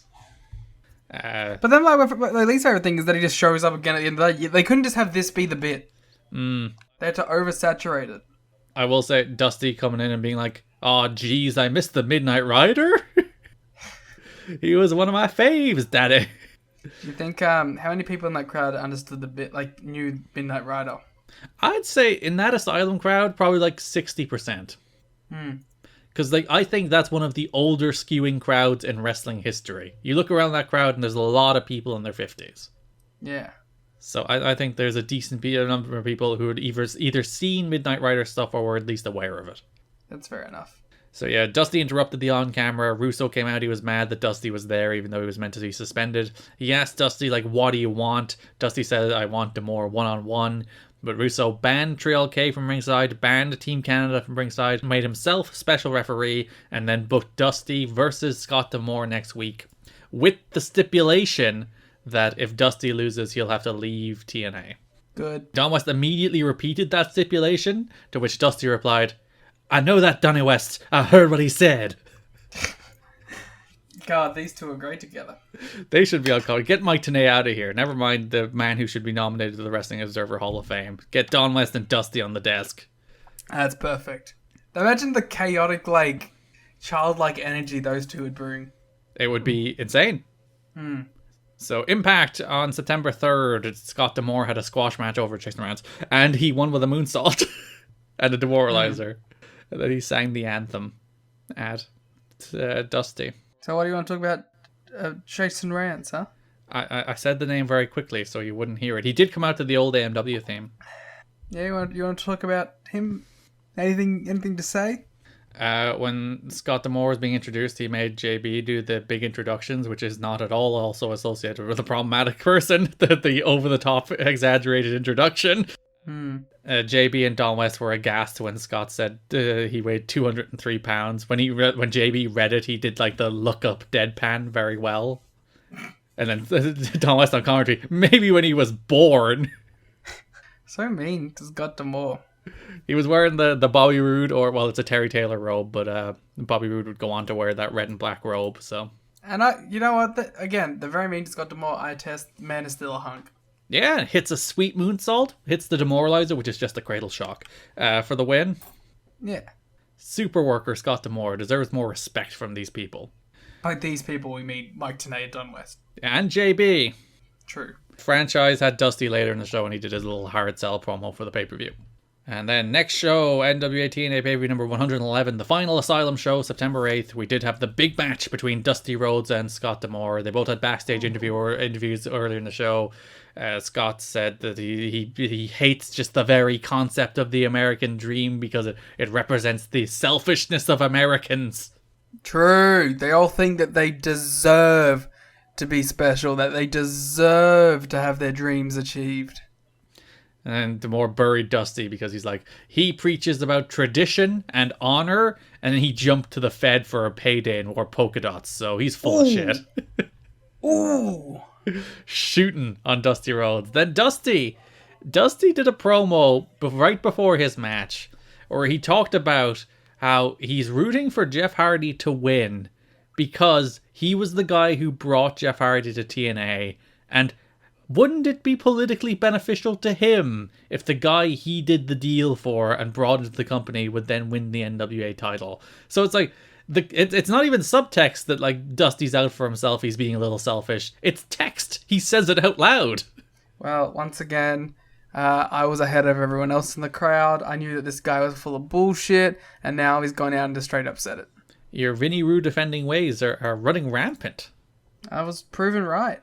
So then you did have Dusty against Scott D'Amore. A nice little match. It's exactly what you think it is. Russo's a special referee. Russo kicked Trial K out. Dusty accidentally elbowed Russo, even though if you look at the way he did it, he looked right at Vince Russo as he elbowed him. So like, I'd almost prefer to read that as he did do it on purpose. I think you can go either way with it. Yeah, so then Russo picked up his baseball bat, which was in the corner, and he teased hitting Dusty with it, but then he didn't. Dusty dropped an elbow, picked up the win. Dusty offered Russo a handshake, but before Russo could accept Team Canada attacks, then Vince Russo goes beast mode, pulls his shirt off, and does like chest bumps into Scott D'Amore before Trail K make the save. I think it was some good work to have this match be on this final NWA-TNA pay-per-view, because it was a match that like you would expect to see on like a monthly pay-per-view schedule. Yeah, and like as a match on the final Asylum show, you have Dusty, who has been, barring recent events, one of the highlights of the Asylum era against Scott D'Amore. Vince Russo, barring recent events, has also been one of the highlights. And you have Scott D'Amore, who has been one of the recent highlights of the company. Like, one of my bigger disappointments is like they didn't do anything to make the final Asylum show feel like, other than the fact, like, obviously they promoted the main event real hard as like the biggest match in TNA history, but they didn't do anything to make like it feel like a special night, you know, the final Asylum night. There was no like Asylum nostalgia, No recaps, no video packages, no special guests, not even any talk about this being the final Asylum show. Maybe because they didn't think it would be. Maybe they did think, we'll come back for some pay-per-views, so we shouldn't like lean too hard into it being the end of the era. But it was the end of the era, and it kind of went unacknowledged. I think perhaps they thought if they played into it too much, the crowd might resent it. Yeah, because it was their biggest crowd in ages, 1,300 sellout. Don West mentions on TV the next week that, you know, they had 1,000 fans turned away. It looked packed on TV. It was the most packed it looked in a very long time.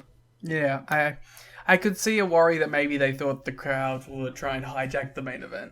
To be mad that they're taking the show back to Orlando, and it's like, you're abandoning us in our Nashville days. What would Chad think? What would Chad think? I hope Chad was there. I hope he booked the show. It would feel bad. What if Chad is Vince Russo? I'd be stunned. But yeah, that's the most of the Dusty Russo stuff. There's some more stuff we'll talk about in a minute that mostly ties into the number one contender story, the Jeff Hardy story. So that takes us back to the big NWA World Heavyweight Championship match that's been promoted for the best part of 6 weeks. It's the Date with Fate on September 8. It is Jeff Jarrett versus Jeff Hardy for the NWA title. So, not as good of a build as the Raven match. Mm-hmm. Not as good of a match as the Raven match. Mm-hmm. And that's about it, yeah. Yeah. There's not a but there, is there? No, I don't really have any positives to say. I appreciate that they did try to actually build to a match. They tried to do the thing that wrestling is supposed to do. Well, I think it's just something sorely missed from the product.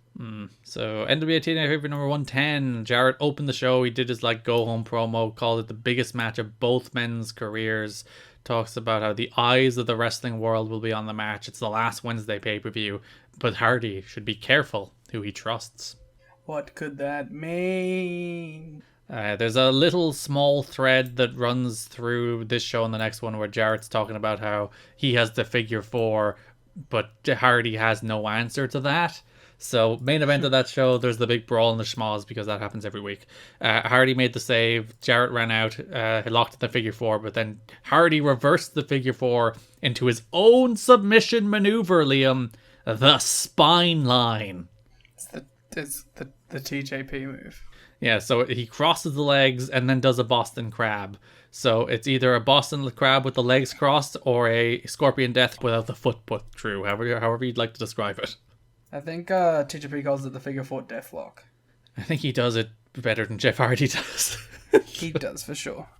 I mean, I don't mind the move. I just, it looks a little awkward when Jeff does it. It looks like it's kind of off kilter. I'm a little upset that Jeff didn't keep the spine line. It's only a thing he does in this feud with Jarrett, really. He didn't, break out the spine line. Everyone should have a submission finish that they can go to. Wish he was wrestling Triple H and he broke out the spine line. Imagine the pop that would get. From us. Just us. We should go back... Oh my god. We should go back to Territory Wrestling, where everyone just does drop kick, scoop slam, figure 4, and that's it. I did send you a DM recently being like, every wrestler should just have a cool finish and a catchphrase. Yeah. Well, a cool finish, a submission finish, and a catchphrase is basically it. So you're saying all Monty Brown is short is the submission finish? Yeah, then I'd be into him. Because you're not into Monty otherwise. No. He should turn the pounce into a submission. It should pounce him. He should pounce into them and then catch them in a bear hug and then just run around with them. I was trying to work out how you pounce into a Koji clutch for some reason. Whoa. It would be very impressive if you could do it. Like, pounce up, but instead of throwing them off, you grab them into the bag, and then he just keeps running. He never stops. and he like bashes them into the turnbuckle until they submit, which would cause a rope break. So it's not a very good submission. But I don't think he like bashes them. I think he just picks them up and then runs in circles with them in a bear hug while rubbing his head on the rope, doing his Monty Brown head rub thing. No, again, that would cause a rope break. Just improving on perfection here, clearly. September 3rd, Jarrett opened the Impact as well, doing another go-home promo. This is where he started mentioning that Hardy is an outsider and no outsider is welcome in TNA unless they're friends of his. Hardy should keep his enemies close and his friends even closer. There were a bunch of predictions throughout that show, the entire roster predicting the winner of Jarrett and Hardy. All the heels picked Jarrett and all the baby faces picked Hardy. Would you be surprised at that? No. And that brings us to NWA-TNA pay-per-view number 111, September 8th. The main event, the final match of the Asylum era. The date with fate on September 8th for the NWA World Heavyweight Championship. It was bad. There was a lot of discourse, particularly from Wade Keller, about the length of this match. Okay, what did he want it to be longer than this? So I'm going to read you a sentence and I'd like your immediate reaction to just the concept. After weeks of hype and setting expectations high, TNA should have booked 45 minutes for the match. Jeff Hardy and Jeff Jarrett should have plotted a match that at least appeared to be striving to be a match of the year contender, says Wade Keller in the PW Torch. Wade, you wanted more of this? He wanted it to be approximately 4 times longer than it was, Liam. Wait, you wanted this to be Okada Omega? Like, what's your problem here, man? This match went 11 minutes, and he's like... And it was still too long. And it was still too long and no good. And Wade Keller looks at that and says, it should have been 45 minutes. Wade, what are you doing?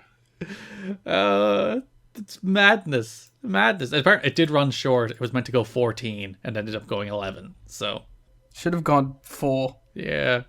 Wade Keller, you madman. What are you on? What's wrong with you? Come on. It's a chaotic force. To be fair, Jarrett paid tribute to the legacy of the Asylum by doing one last Asylum brawl. And doing his bigger one-arm kick out. So yeah, so ref got bumped. Hardy hit the swanton, but Jarrett did his one-arm kick out when the ref did the slow count getting back in. Jarrett tried to leave. Dusty came out, tossed them back in. Once again, Dusty putting his fucking nose in other people's business. Jarrett decked Dusty, so Dusty unloaded punches on him. Russo came out to shout at Dusty. Referee was all distracted by the commotion between Russo and Dusty on the floor. Hardy looked to use Russo's bat, but Russo pulled it out of his hands. Okay, I have a real problem with this spot. Mm-hmm. Hardy picked up the bat. The referee saw him with the bat in his hands and was like, I'm going to leave the ring now. As we explained on the watch-along, Liam, when you go to referee school, and you sit down there and Earl Hebner teaches you about how to be a referee. Excuse me, I got my bachelor's in refereeing. Now there's an order of operations where outside interference trumps foreign object. No, that's the opposite. So you deal with outside interference before you deal with foreign object. I mean, but you saw the weapon in his hands.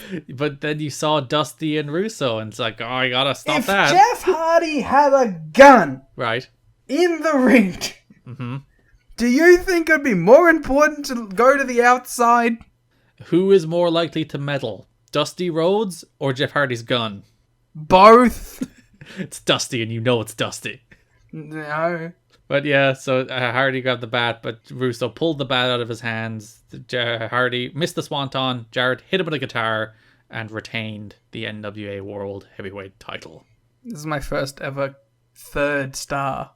Oh, you gave it 2 1/3. I like the fact that this is the match. You could not decide between 2 1/4 and 2 1/2, so you gave it 2 1/3 stars. You know, sometimes you gotta go out on a limb for something. You feel it in your bones. By the way, you can of course go to tnhad.com or patreon.com/kiddingme if you would like to see our star ratings. It's only $100 a month. It's a $1. You can get the star ratings. Wow, what a deal that is! A single $1, you can get the star ratings. I would have been for sure paying $100. You also get the ad-free episode on the $1 tier. So it's wait, there's bloody more. Yeah, or you can get our other series such as Global Force Wrestling. What? You can get our Ring Cat King show. Ring Ka King? You can get Review It For Her, our brand new The Wrestling Society X show. Well, that's a fantastic name. That we didn't come up with. Dude on Twitter did. Shut up. And we have a New Japan series. Yes, Rain Takers is there too, as well as Watch Garrett, Alongs.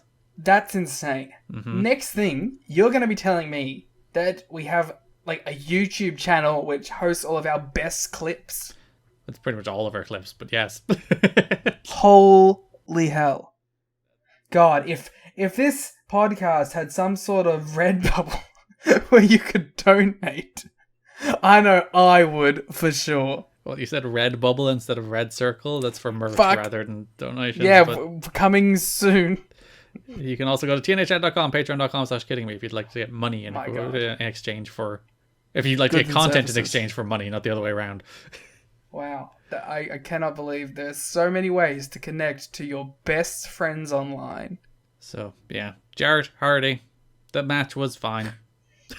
See, the reason I did that there, okay? Because Uh-huh. now when you clip this to put on the YouTube channel, because it talks about Jarrett and Hardy, you're going to have to put this large bit in the middle up on that video.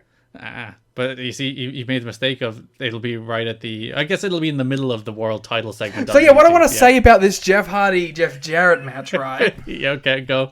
A big thing that I want to put of an interesting thought that I had was when they bloody finally got to because they did the whole like pre-match brawl.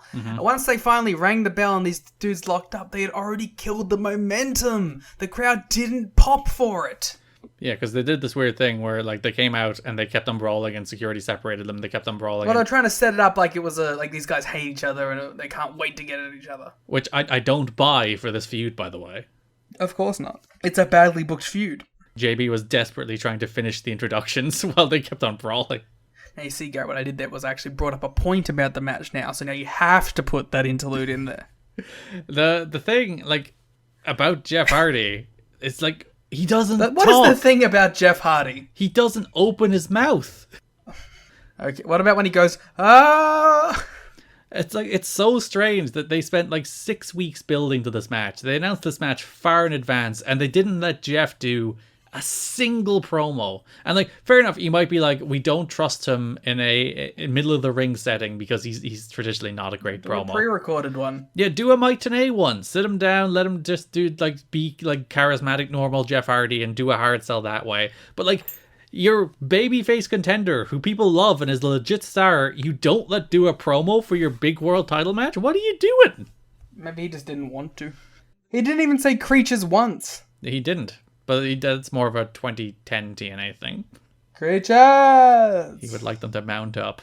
But, you know, the most important note of this entire match is that we got Modest with the lyrics in it for the big match. Oh, yes, which thankfully, for some reason, actually on the next Impact, it was Styles and Hardy against the Naturals. It was back to the old version of Modest, and I was quite mad. But yes, Modest finally has lyrics, and we're gone from the terrible instrumental version of Modest. Obviously, the lyrics for Modest is like the big match theme.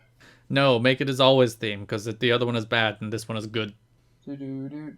So the rest of the month begins the build to Victory Road on November 7th as we want to crown a number one contender. As mentioned, Styles and Hardy have a match against the Naturals. Perfectly fine. Styles hits Andy Douglas. I thought it was a good reintroduction for their first show back. Yeah, Styles hits a brainbuster on Douglas. Hardy follows with a swanton. Thumbs up. Jeff Hammond does his 6 points of impact, talking about the reasons Jeff Jarrett beat Jeff Hardy. Number one, he's booking the show. That should have been it. See what they edited out. Because most of these Jeff Hammond things are on location. He had like Elliot Sadler there, who I believe is brother of Hermie, I want to say. Ugh. And he's like, I respect wrestlers. I want to give a little positive to the Impact shows. Mm-hmm. They're not 75 matches anymore.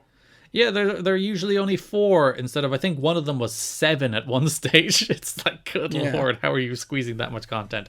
But they've stripped them back down to 4 because there's more promos and angles on them now because they're building the pay-per-views. And I feel like they give a bit of a chunkier main event. And even a chunkier opener on some of them as well. Yes, I think that's been a good change. Like, Styles and Hardy against the Naturals doesn't end up being a particularly competitive match, but it is like the team who were just tag champs against the 2 top baby faces in the company. I also thought it was a pretty good match. I had fun with that one. So Jeff Jarrett comes out. He gloats that he retained over Hardy. He has both a bandage over his eye. Because to be fair to him, he did do a pretty good blade job in that Hardy match. And he also had a black eye. There was dueling chants of "We want Hardy, we want Monty." As Jarrett says, line up the challengers. He'll beat them all. Maybe even bring in some outsiders. Or did he already beat them to the punch? So this is the point where, like, Jeff Jarrett jumped the shark for me? That was for me like 2 months ago, but go ahead. Again. I was watching this promo and I was like, man, I just do not give a fuck about this guy. And he's not, like, compelling or interesting or tough or cool looking or anything. He's just a guy who happens to have the world title. Yeah. I think he'd be fine as a mid-card heel. I think he'd actually probably excel because he'd bring some, like, gravitas to it. But as the top champion in the company, it just doesn't work for me. And he has none of, like, the charm or occasional silliness that you actually enjoy to heel Jeff Jarrett. Yeah, when he's a goofball, he's great. Whereas here, he's just, like, dead serious. I'm Jeff Jarrett. I'm NWA champion. I'm the best wrestler. I'm ace. And it's like, no, you're not. You're just not. You're not that guy. You will never be that guy. Yeah, it's very frustrating. So he's still talking about whether or not Russo should bring in some outsiders. Who could it be? The next show had Jarrett in a squash against Lex Lovett, which was a match re-aired from earlier in the year because of the hurricane. Also the feature on who will be Jeff Jarrett's next contender. And then last show of the month, feature on Jarrett. Jarrett came out. Mike Tenay questions whether Russo could be meeting with an outsider because Russo wasn't at that show because he was trying to decide who the next contender would be. Jarrett did a promo. He wants to know right now who he'll face at Victory Road. It reinforces the outsider bit over and over again. Monty interrupts. Monty says not to worry about Raven or Hardy because he needs to worry about Monty. Jarrett, again, repeating the same shit every week. Does the AA ball player now make it in the major leagues? But it must be a bit at this point. That he's, like, repeating the same 3 lines over and over again? Yeah, like, he's doing it so much that it has to be like, that's the joke. He says that the ring is a mountain rather than a Serengeti, and that he is the king of it. No, the ring is a movie, Jeff. Yeah, he's going to watch that tape and be killed by Sue Young. He's going to watch the really cool, awesome American remake. Of what? The Ring. Isn't that the version everybody watches, though? Oh, no, Garrett. I didn't even know there's a Japanese movie.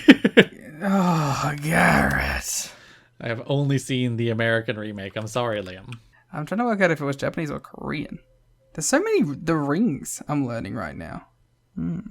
Sorry, keep going. I'm diving into the Ring history. That movie made a lot of money.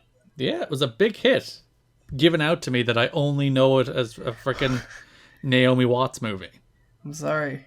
You didn't watch the 1998 Ring. It was based on Ring by Hiroshi Takahashi and Ring by Koju Suzuki. And Ring. You know. Sorry. I'm sorry, okay? I'm actually going to take the L on this one because I've never seen the American Ring. But have you seen the Japanese Ring? I have seen the Japanese Ring. So yeah, it's a 1998 movie based on a 1991 novel. I was really worried for a second there that I had, like, Mandela affected the Ring being Japanese because when I clicked on the Wikipedia, it only listed the novel for a second, and I was like, oh god, did I make up this? So Jarrett pie-faced Monty, they brawled, then Dusty wandered out, they went to break, they came back. Larry was shouting at Dusty for getting involved again. Dusty insists that Hardy will get his return match. He thinks that they should raise the stakes as well to make it a stipulation match, perhaps. Larry says, you have no authority here, Dusty Rhodes. True. And next week, I'm bringing another member of the championship committee to get you in line. And Dusty thought that meant Terry Funk. Hell yeah. It's not going to be Terry Funk. No. Maybe brings in Jack Briscoe. Well, the other member of the championship committee is Harley Race, but sure. Harley Race, of course, beat Jack Briscoe for the NWA title, Garrett. I know, facts. You never answered my question. Liam told me he loves Jack Briscoe, no. And then I asked him, who is better, Jack Briscoe or Jay Briscoe? And you never gave me an answer. So right now, right here on this podcast, who is better between Jack Briscoe and Jay Briscoe? So Abyss defeated Frankie Capone in a squash match on the last Impact of the month. Absolute coward. All right, that takes us to the X Division, I guess, if Liam's not going to answer, which we continued the feud between AJ Styles and Kid Cash. The main event of the September 1st pay-per-view was AJ Styles and Ron Killings facing Kid Cash and Dallas in an Asylum street fight. AJ Styles and Ron Killings dressed up like each other. Well, actually, AJ dressed like Ron. That's the highlight of the entire match. Highlight the entire month, AJ dressing like Ron. I wouldn't go that far. All right, what would you prefer, AJ dressing like Ron or Ron dressing like AJ? I think I want to see them do both. I want to see Ron dress like AJ, but AJ dress like Ron. I'm a little disappointed that when there was a trio with Jeff Hardy, they didn't also do this shtick, so that they should have changed it so that like every time they team, it's like they dress like AJ They didn't this have week. another pair of pants. They dress like Jeff Hardy this week, and they dress like Ron this week. It was your classic Asylum brawl. Good match. Brawled around the building. Truth won with an axe kicks. Team Canada ran out as PD held the belt in AJ's face. Cash ran at Styles through a table. Trio came in to save to set up a tables match between AJ Styles and Kid Cash on the final Asylum show. 2 out of 3 falls tables match, in fact. Which I think all tables matches should be. I insist upon this. That like the idea of building a match around a single table bump in 2022 is stupid. So do 2 out of 3 falls so you can at least do 2 table bumps so everyone's entertained. Yeah, I agree with that sentiment. Cash German Styles through the table, but it only kind of broke, and the referee was like, nah. So Cash picked him up and slammed them through the table. It's like, well, poor AJ. Yeah. Styles dropkick Cash off the apron through a table, and then Styles won with a Styles Clash off the ropes through a table after Dallas accidentally hit Kid Cash. Yeah, I enjoy these dudes doing plunder more than regular plunder because at least they're like doing crazy shit while they're doing it. Same reason with that table match too, you know. This was your match of the month. You gave this 3.5 stars. Did I? Yeah, you love this match. Yeah, I did. Which we did the watch along for, by the way. TNAchat.com. We did the watch along for the September 8th Date with Fate final pay per view in Nashville. Yeah, yep. Liam is trying to remember why he enjoyed this match and failing. Because I'm pretty sure, like, the spot I'm thinking of where they fell off the thing didn't happen in this match. No, that was in their street fight where they fell off through the table. Oh, they did the German where, like, it didn't break, and then they got mad? I mentioned that a minute ago, but sure. Yeah, okay. Sorry, I was reading Ryan Satin's Twitter. Stop reading Ryan Satin's Twitter. I got distracted by his weird wedding. Because, like, I respect Louis Dangor. Because that's gonna be such a stupid clip out of context. Because nobody is a better poster. Like, he is insane. Like, there's people who post in a way where you can predict what they're going to post all the time. Dan Gore is not that person. Because he will accidentally back himself into, like, saying something racist at least twice a month. It's sensational. He's the best poster. I admire his posting. As opposed to Satin, whose posting stinks. Yeah, and congratulations. Congratulations on the wedding, yeah. Yes, Liam's match of the month. Styles and Kid Cash. Styles beat Cash with a Styles Clash through the table to win the match. I think this is the match where I did the Dave system of starting at 0 stars and building up as it went. So clearly just put 3 table bumps in a match and Liam will at least go 3.5. It's true. It's 2K22 logic. Styles is said to be thrilled at getting away from working with Cash and going toward Williams. Styles has a certain type of high-flying match he likes to do, and most veterans don't want to do it, so he tries to get opponents who do. Yeah, I'm excited for the Williams match. It feels like a big deal. And I like the story here in that Petey is the one, as the champion, being aggressive toward AJ as the challenger.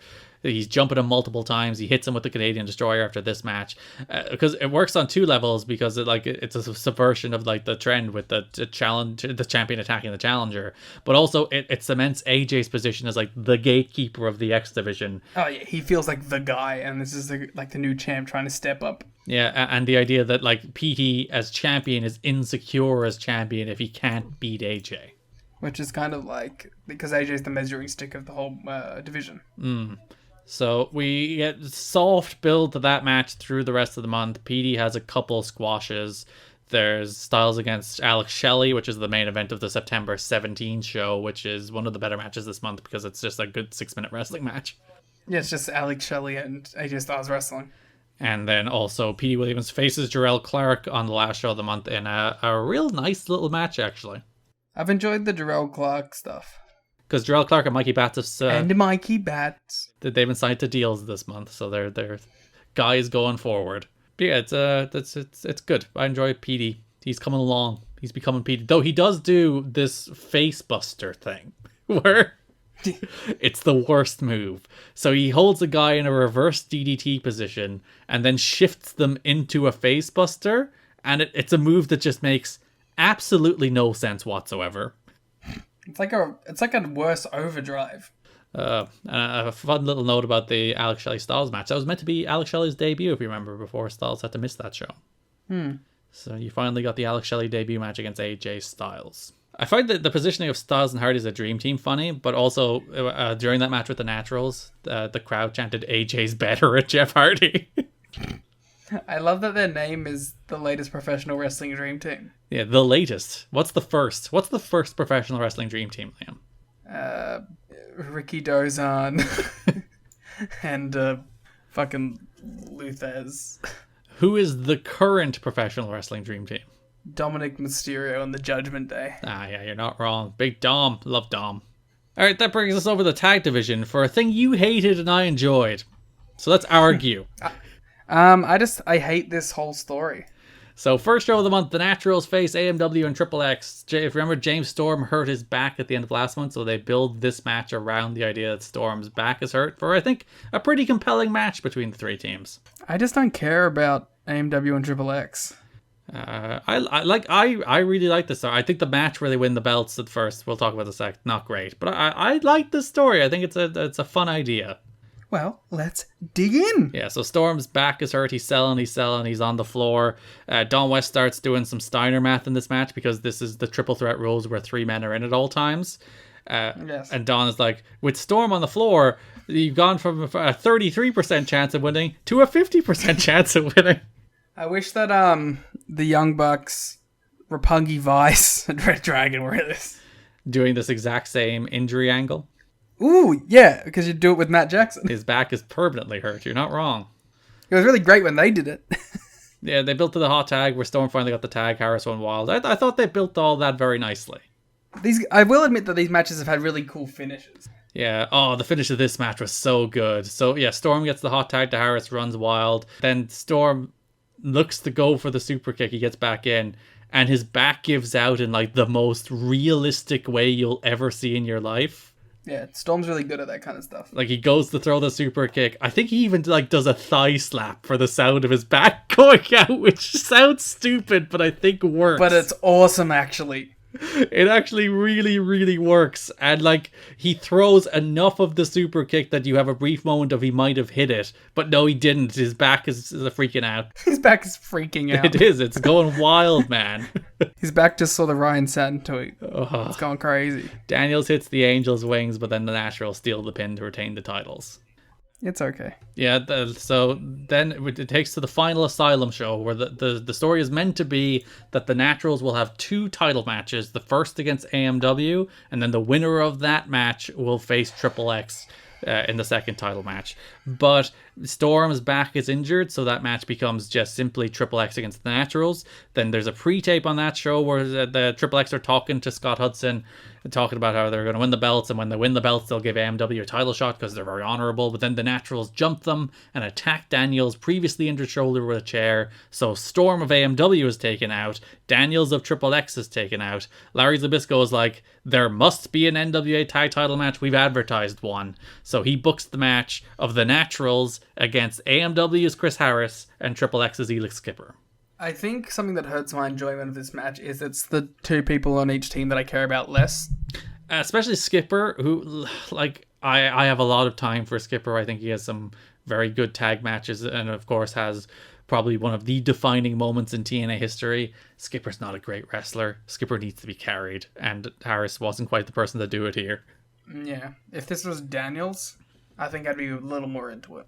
So yeah, because I get it makes sense that like they play off the previously injured Daniels shoulder injury, so like that it makes sense that it was Daniels that was the guy taken out, but it does make it a worse match. But also, Skipper's just annoying in these matches. Why?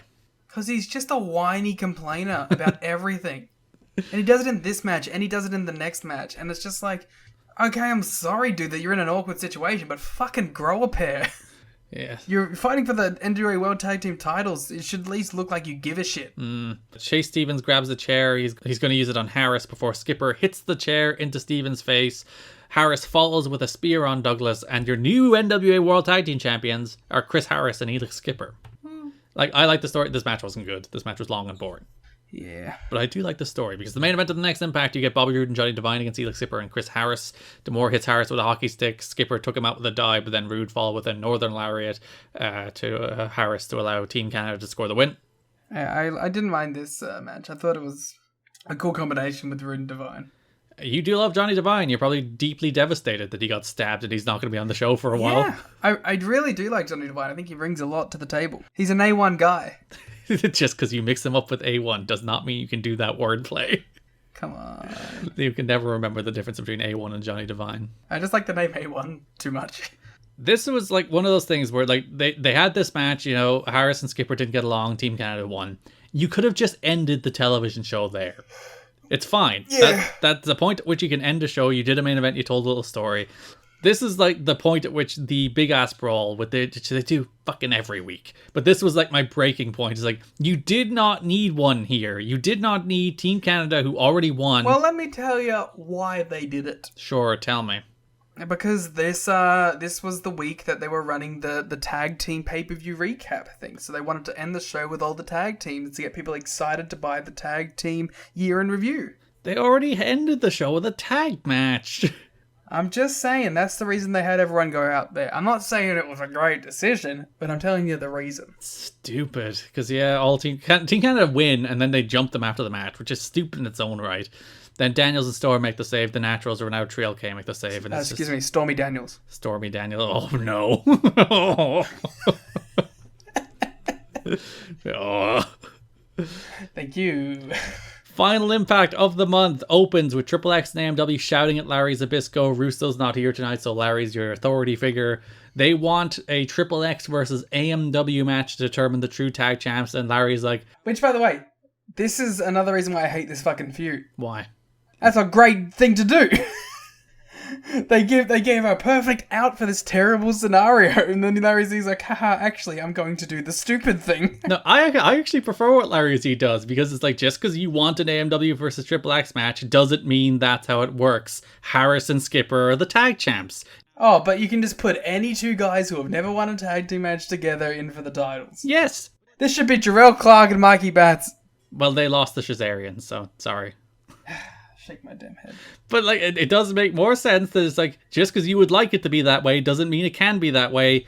No, but I would like it to be that way, so I find it stupid. Because two of you are tag champs on the opposite sides of the team. So Larry then starts stirring shit, because the match he books is Skipper and Harris against Daniels and Storm. I love this match, and you hate it. I thought this match was really smartly worked, where it's like these two teams on opposite sides, occasionally taunting each other. Like the bit where Daniels is like, trying to get Storm to do a double back elbow on Harris is fantastic, where he's like, double back elbow. That was like the only part of the match I liked. And he does it himself, and he's like giving out to Storm for not doing it with him. I like that part of the match, and I like Daniels picking up the chair and like definitely considering whacking Skipper with it, because that's what I want out of this. Like that's why my problem with Skipper is in this, and I think even a little bit Harris. I feel like those two don't actually want the tag titles, but I feel like Storm and Daniels are like, oh, we got this opportunity and we want to do it. But isn't that a fun contrast between the different partners? Harris and Skipper are like loyal to their partners, whereas Storm and Daniels are like, tag titles are nice. I do think that's a fun contrast. I don't like the match itself. Like, this match, I liked about a minute of it, and the other 9 minutes I was like, this is just dreadful boring. I love the touch that AMW and then the Triple X came out like as like together. AMW came out and then Triple X came out, and then they like did the little swap in the ring. Yeah. Again, I do want to give credit to the finish here. I think it was a really cool finish. But there's like a ton of little details in this match. Like Storm tagged in at one stage, but he was in there with Harris, so he pushed Harris into Skipper for the blind tag. I really liked this match. I thought this match was really smartly worked. I don't know. So Harris stopped Skipper from using a chair on Storm, which caused them to implode. Then Daniels hit a BME for an ear fall. Daniels picked up a chair. Skipper turned around thinking Daniels was going to use it, which distracted Skipper, allowing Storm to hit the last call. So Daniels and Storm beat Harris and Skipper for the World Tag Team titles. That's right. Stormy Daniels is the NWA World Tag Team title champion. Yeah, they beat Prime Cats and Stormy Daniels. Stormy Daniels and... Wild Time? Wild Time. I like Wild Time. Wild Time and Stormy Daniels are the names of these teams. Yeah, I really like this story. I think it's new and fresh and novel, and I don't think anybody's ever done something like this before, with the mismatched tag partners becoming tag champs. I think it's a cool, fun idea. Before we get on to our usual ending highlight of Goldie, there's a couple other tag division stuff. First show of the month, Shazarian beat Red and Sabin. Tracy was bumped off the apron by Red. Red showed concern and turned right into a Michael Shane superkick for the win. Red looking a little rough. Red does look bad, and it's very sad to see how bad Red looks. It looks like a dude who definitely came back from injury too early. Yeah, it's good to know that he does get back there, but yeah, he hit like the Code Red really poorly. And there's a couple this month as well. He does one on Kid Cash as well on Impact, where it's the Red and Sabin against Cash and Dallas match, where he hits another one that just... part of that is I think Cash didn't sell it particularly well, but also it's just another like mounting up of sloppy, amazing Red stuff in 2004. Yeah, it's just a bit sad to see. It's also kind of sad to see like Sabin just being this. He's just Red's pal in random X Division matches doing absolutely nothing. Yeah, just X Division tag job guy. Which is a bummer. Though he is X-title contender by the end of the year, so at least he does something. It's just, I don't know, it feels like, let's just get to the fucking machine guns, you know what I mean? Well, that's 3 years away, so... Yeah, it's just around the corner. We didn't mention, PD did defend the X Division title against Sanjay. Perfectly fine match. Sanjay went for the Hindu press, the more distracted him. Dutt missed, Canadian Destroyer, PD retained. We also had a little X Division gauntlet match that took place on September 8th. So it wasn't an X Division match, even though it had X Division wrestlers all over it. No, it was called an X Division dominance match, even though it was a tag team match. Weird. So it was an X Division dominance match, which was Jarrell Clark and Mikey Batts defeating Shazarian, Sanjay and Delirious, Shark Boy and D-Ray, PD was Giant Divine, Amazing Red and Chris Sabin. It started as a battle royal, then the final two men, their partners, came back in. They had a regular tag match to determine the winners. The final two teams were Jarrell Clark and Mikey Batts and Shazarian, and then Clark and Batts picked up the big upset win. Yeah, it's a part of this kind of mini Jarrell Clark, Mikey Batts feud that we've coming out of the NWA-TNA into the TNA era, which I'm enjoying. I like these two, and I'm enjoying them whenever they pop up. And people who got mad at them for getting signed suck a fat dick. It's very mean. The word in the TNA locker room was that Mikey Batts and Jarrell Clark were signed to contracts worth $200 per night for 20 dates. One wrestler, who said he had nothing against Batts or Clark, questioned the company's decision to give them contracts. Quote, "Why would you sign them?" asked the wrestler. "They're not going anywhere." Was that Kid Cash? These poor souls signing their first pro wrestling contracts, and you're like... They have such a low ceiling, you should have never even bothered signing them. No one's going to pick them up. Let him make that $200. I will say, like, I was a little disappointed that then they were just beaten by Shazarian. Yeah, I thought we were at least going to get an Impact, like, title challenge. But, alas. There you go. They didn't do much else. You did have the cool Jarrell Clark match at the end of the month against PD. That match was good. Also, 3LK beat Marcus Dillon and Mike Hannigan in a squash. Two tremendous jobber names right there, Marcus Dillon and Mike Hannigan. I saw these two motherfuckers come out and I was like, oh. There was the 3LK team of Conan and Ron Killings because BG wasn't there because of damage to his house from the hurricane. I think it's interesting that these job guys always get like mini entrances. I do appreciate it. Yeah, I look at them and I'm like, look at these guys. Who's gonna... That's funny, whenever there's a singles match and I'm like, alright, is this gonna be Abyss or is this gonna be Monty killing this guy? It is always a 50-50 shot. But yeah, why would you give Jarrell Clark and Mikey Batts that win when you're just gonna beat them on TV in 3 minutes the next time? What's the point? I don't know. It's stupid. Like, at least, I'm just saying, like, you don't need to do much with them, but like, just they beat the tag champs, they won that match, just give them a TV title match. But alas. Well, or at least like run it back with the Naturals or something. Here we are. Tell the story with the Shazarian breakup by like having them get like an upset win on them and then just have them lose to the Naturals or to the tag champs. Yeah, lose to Harris and Skipper. Yeah, you could do that instead of the Team Canada match. So that brings us, of course, to how we close out the show every time, but also for the final time. It's Goldylocks time. I just... I don't think I'm ready for it. I'm imagining a TNA without Goldylocks for the first time. And I don't like it. It's scary, and we're gonna lose the most compelling character on the show, the most consistent character on the show, and like whose baby bear is Shelley gonna be? You know, like You will be aimless, lost, wandering. I'm not ready for it. You will hear Goldie's voice in the future, but you will not see Goldylocks on a TNA Impact broadcast until 2022. Oh, my heart just broke. But think of the pop when we do the watch along for Slammiversary 2022 in like 10 years. Again, we'll be dead. In like 10 years, you will jump out of your chair when you see Goldylocks again. First show of the month, NWA-TNA pay-per-view number 110, September 1st. Goldylocks had a match. It was Sonny Siaki and Eric Watts against Abyss and Alex Shelley in an emancipation match for Shark Boy and D-Ray's freedom. Before the match, he was locking Shark Boy and D-Ray in a cage so they couldn't interfere. Yeah, which I thought was fun. It was the old Abyss cage. Oh yeah, this is good long-term lore. I also appreciate Goldie like trying to suck up to Abyss. It's like, darling, you've always been my favorite. Who told you to stand in that corner? Have I ever told you how much I love you? Oh, I love you. So, guy, out of all of pro wrestling's like long illustrious history of emancipation matches, where does this one rank? I think it's the best. I think it's the best emancipation match in TNA history and the best emancipation in wrestling history. Wow.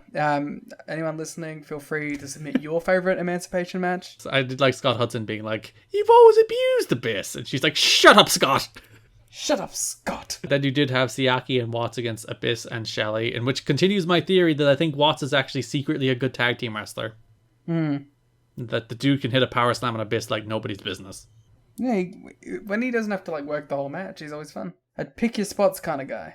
Watts and Siaki had the pin a couple times, but the referee was pulled out. Goldie sprayed mace in Desire's face before Georgie Watts made a return, running off Goldie, Oh, I fucking hate Georgie Watts. allowing Siaki to roll up Shelley for the win.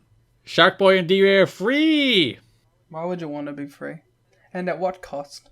Why would you not want to work for Goldie? Seems like a great boss. To be fair, Shark Boy and D-Ray never looked like they weren't having a good time. Well, Shark Boy and that shrimp incident. They seemed a fan. Whereas D-Ray didn't seem a very good limo driver. He did run over that cone. But he did seem to enjoy it. Yeah, he didn't seem to have an active problem with being a limo driver. The only person who was having a bad time was Abyss. He was being relentlessly bullied. Yeah. September 3rd, Impact. We have the wacky match of the Three Live Crew against Abyss, Alex Shelley, and Nasawa. Yes, of course, Nasawa, big fan of Goldylocks. Because Don West on commentary is like, you might be asking, why is Nasawa teaming with these people? And you'd be like, you are correct, I am asking that. And it's like, I think Goldylocks used her powers of manipulation and perhaps some feminine wiles to get Nasawa to team with Abyss and Alex Shelley against the Tree Life Crew. The femme fatale of Goldylocks. And yeah, they have a match. Tree Life Crew win. It's perfectly fine. It's just nice to see Nasawa interact with the best acting company history. Tree Life Crew. Abyss. Shelley and Abyss argued on the floor, allowing Truth to pin Nasawa with an axe kick. It is not quite the last time we'll see Nasawa, but close enough. One more match from Nasawa. Pretty consistent. Yeah, he's been a perfectly solid 2.5-star mid-card wrestler. Well done, Nasawa. He also wrestles on one of the Wrestle One shows, I guess. The Wrestle One Impact crossovers. Crossover that episode will be. Yeah, the big Nasawa return. You'll be like, oh, it's NWA-TNA star, not the Wrestle One star. Man who is retiring in the Tokyo Dome. As one should. And then NWA-TNA pay-per-view number 111, September 8, 2004, which is the last time I will tell you the name of an NWA-TNA pay-per-view. Eric Watts, Desire, and Sonny Siaki defeat Abyss, Goldylocks, and Alex Shelley. What is there to say? Tell me a lie that you won't go. No more yesterday. It is the end of an era. Abyss was about to kill Desire before Georgie Watts ran out. Goldie berated Abyss, told him to choke slam Desire. Abyss was like, maybe I won't want to. Then she slapped Abyss, and he snapped, and he dropped Goldie with a backbreaker, allowing Desire to pick up the win. And that is not quite the last time we'll see Goldie, because of that AJ Styles Alex Shelley match where Goldie was also at ringside. But this was the write-off of Goldylocks. Asylum era legend coming to an end in the last Asylum show. It's the only real tribute to the legacy of the Asylum that it is the end of the Goldylocks arc. Yeah, from backstage announcer to prank show host, Of course, the highlight of the run. to the fucking Joker. You forgot about the lover of Eric Watts in between. Oh, sorry, sex maniac. To the Joker. Yes. To the $1 Million Man Ted DiBiase. What an arc. One of the most fulfilling character arcs in all of pro wrestling history. Not just pro wrestling, I'll extend it to television. One of the most compelling character arcs in media. Damn right. Mary Shelley could never. And it's all over, but why is it all over, Garrett? Goldylocks is done for now, if not for good, according to the Wrestling Observer. The September 8th show with Abyss was scheduled to be her blow-off to begin with, but then she got on everybody's bad side because she refused to do much of anything. She refused to take a chokeslam, she refused to take a black hole slam, she refused to take shock treatment, and they finally got her to agree to take the backbreaker, which Dave says looked weak. I think it looked fine. But also, she's not a fucking wrestler. Abyss could protect her. Yeah, sure. Or he'd just kill her with a black hole slam, either way. He'd probably just kill her. There is a possibility she'll be brought back for a new role, but everyone was talking about it like that was the end for her. It's the end for me as a fan of this show. There's also another Goldylocks note. Wrestlers are still laughing over Goldylocks' antics during a recent bar outing. Goldie was quiet and reserved until Janet Jackson's Nasty was played in the bar. Yes. Witnesses say she suddenly leapt to her feet and began dancing intensely to the point she was doing the splits on the floor. Yes. According to a wrestler who was there, it was the single most embarrassing thing I've ever seen in my life. And she doesn't drink, so she doesn't even have an excuse. People were laughing so hard they had tears coming out of their eyes. She doesn't need an excuse to be fucking based. Yeah, these wrestlers, they don't get it. They don't understand the wonders of Goldylocks. Oh, they don't have a rack of coke up their nose. They don't know how to have fun. She can just hear Janet Jackson's Nasty and release all inhibitions and dance like the world is ending.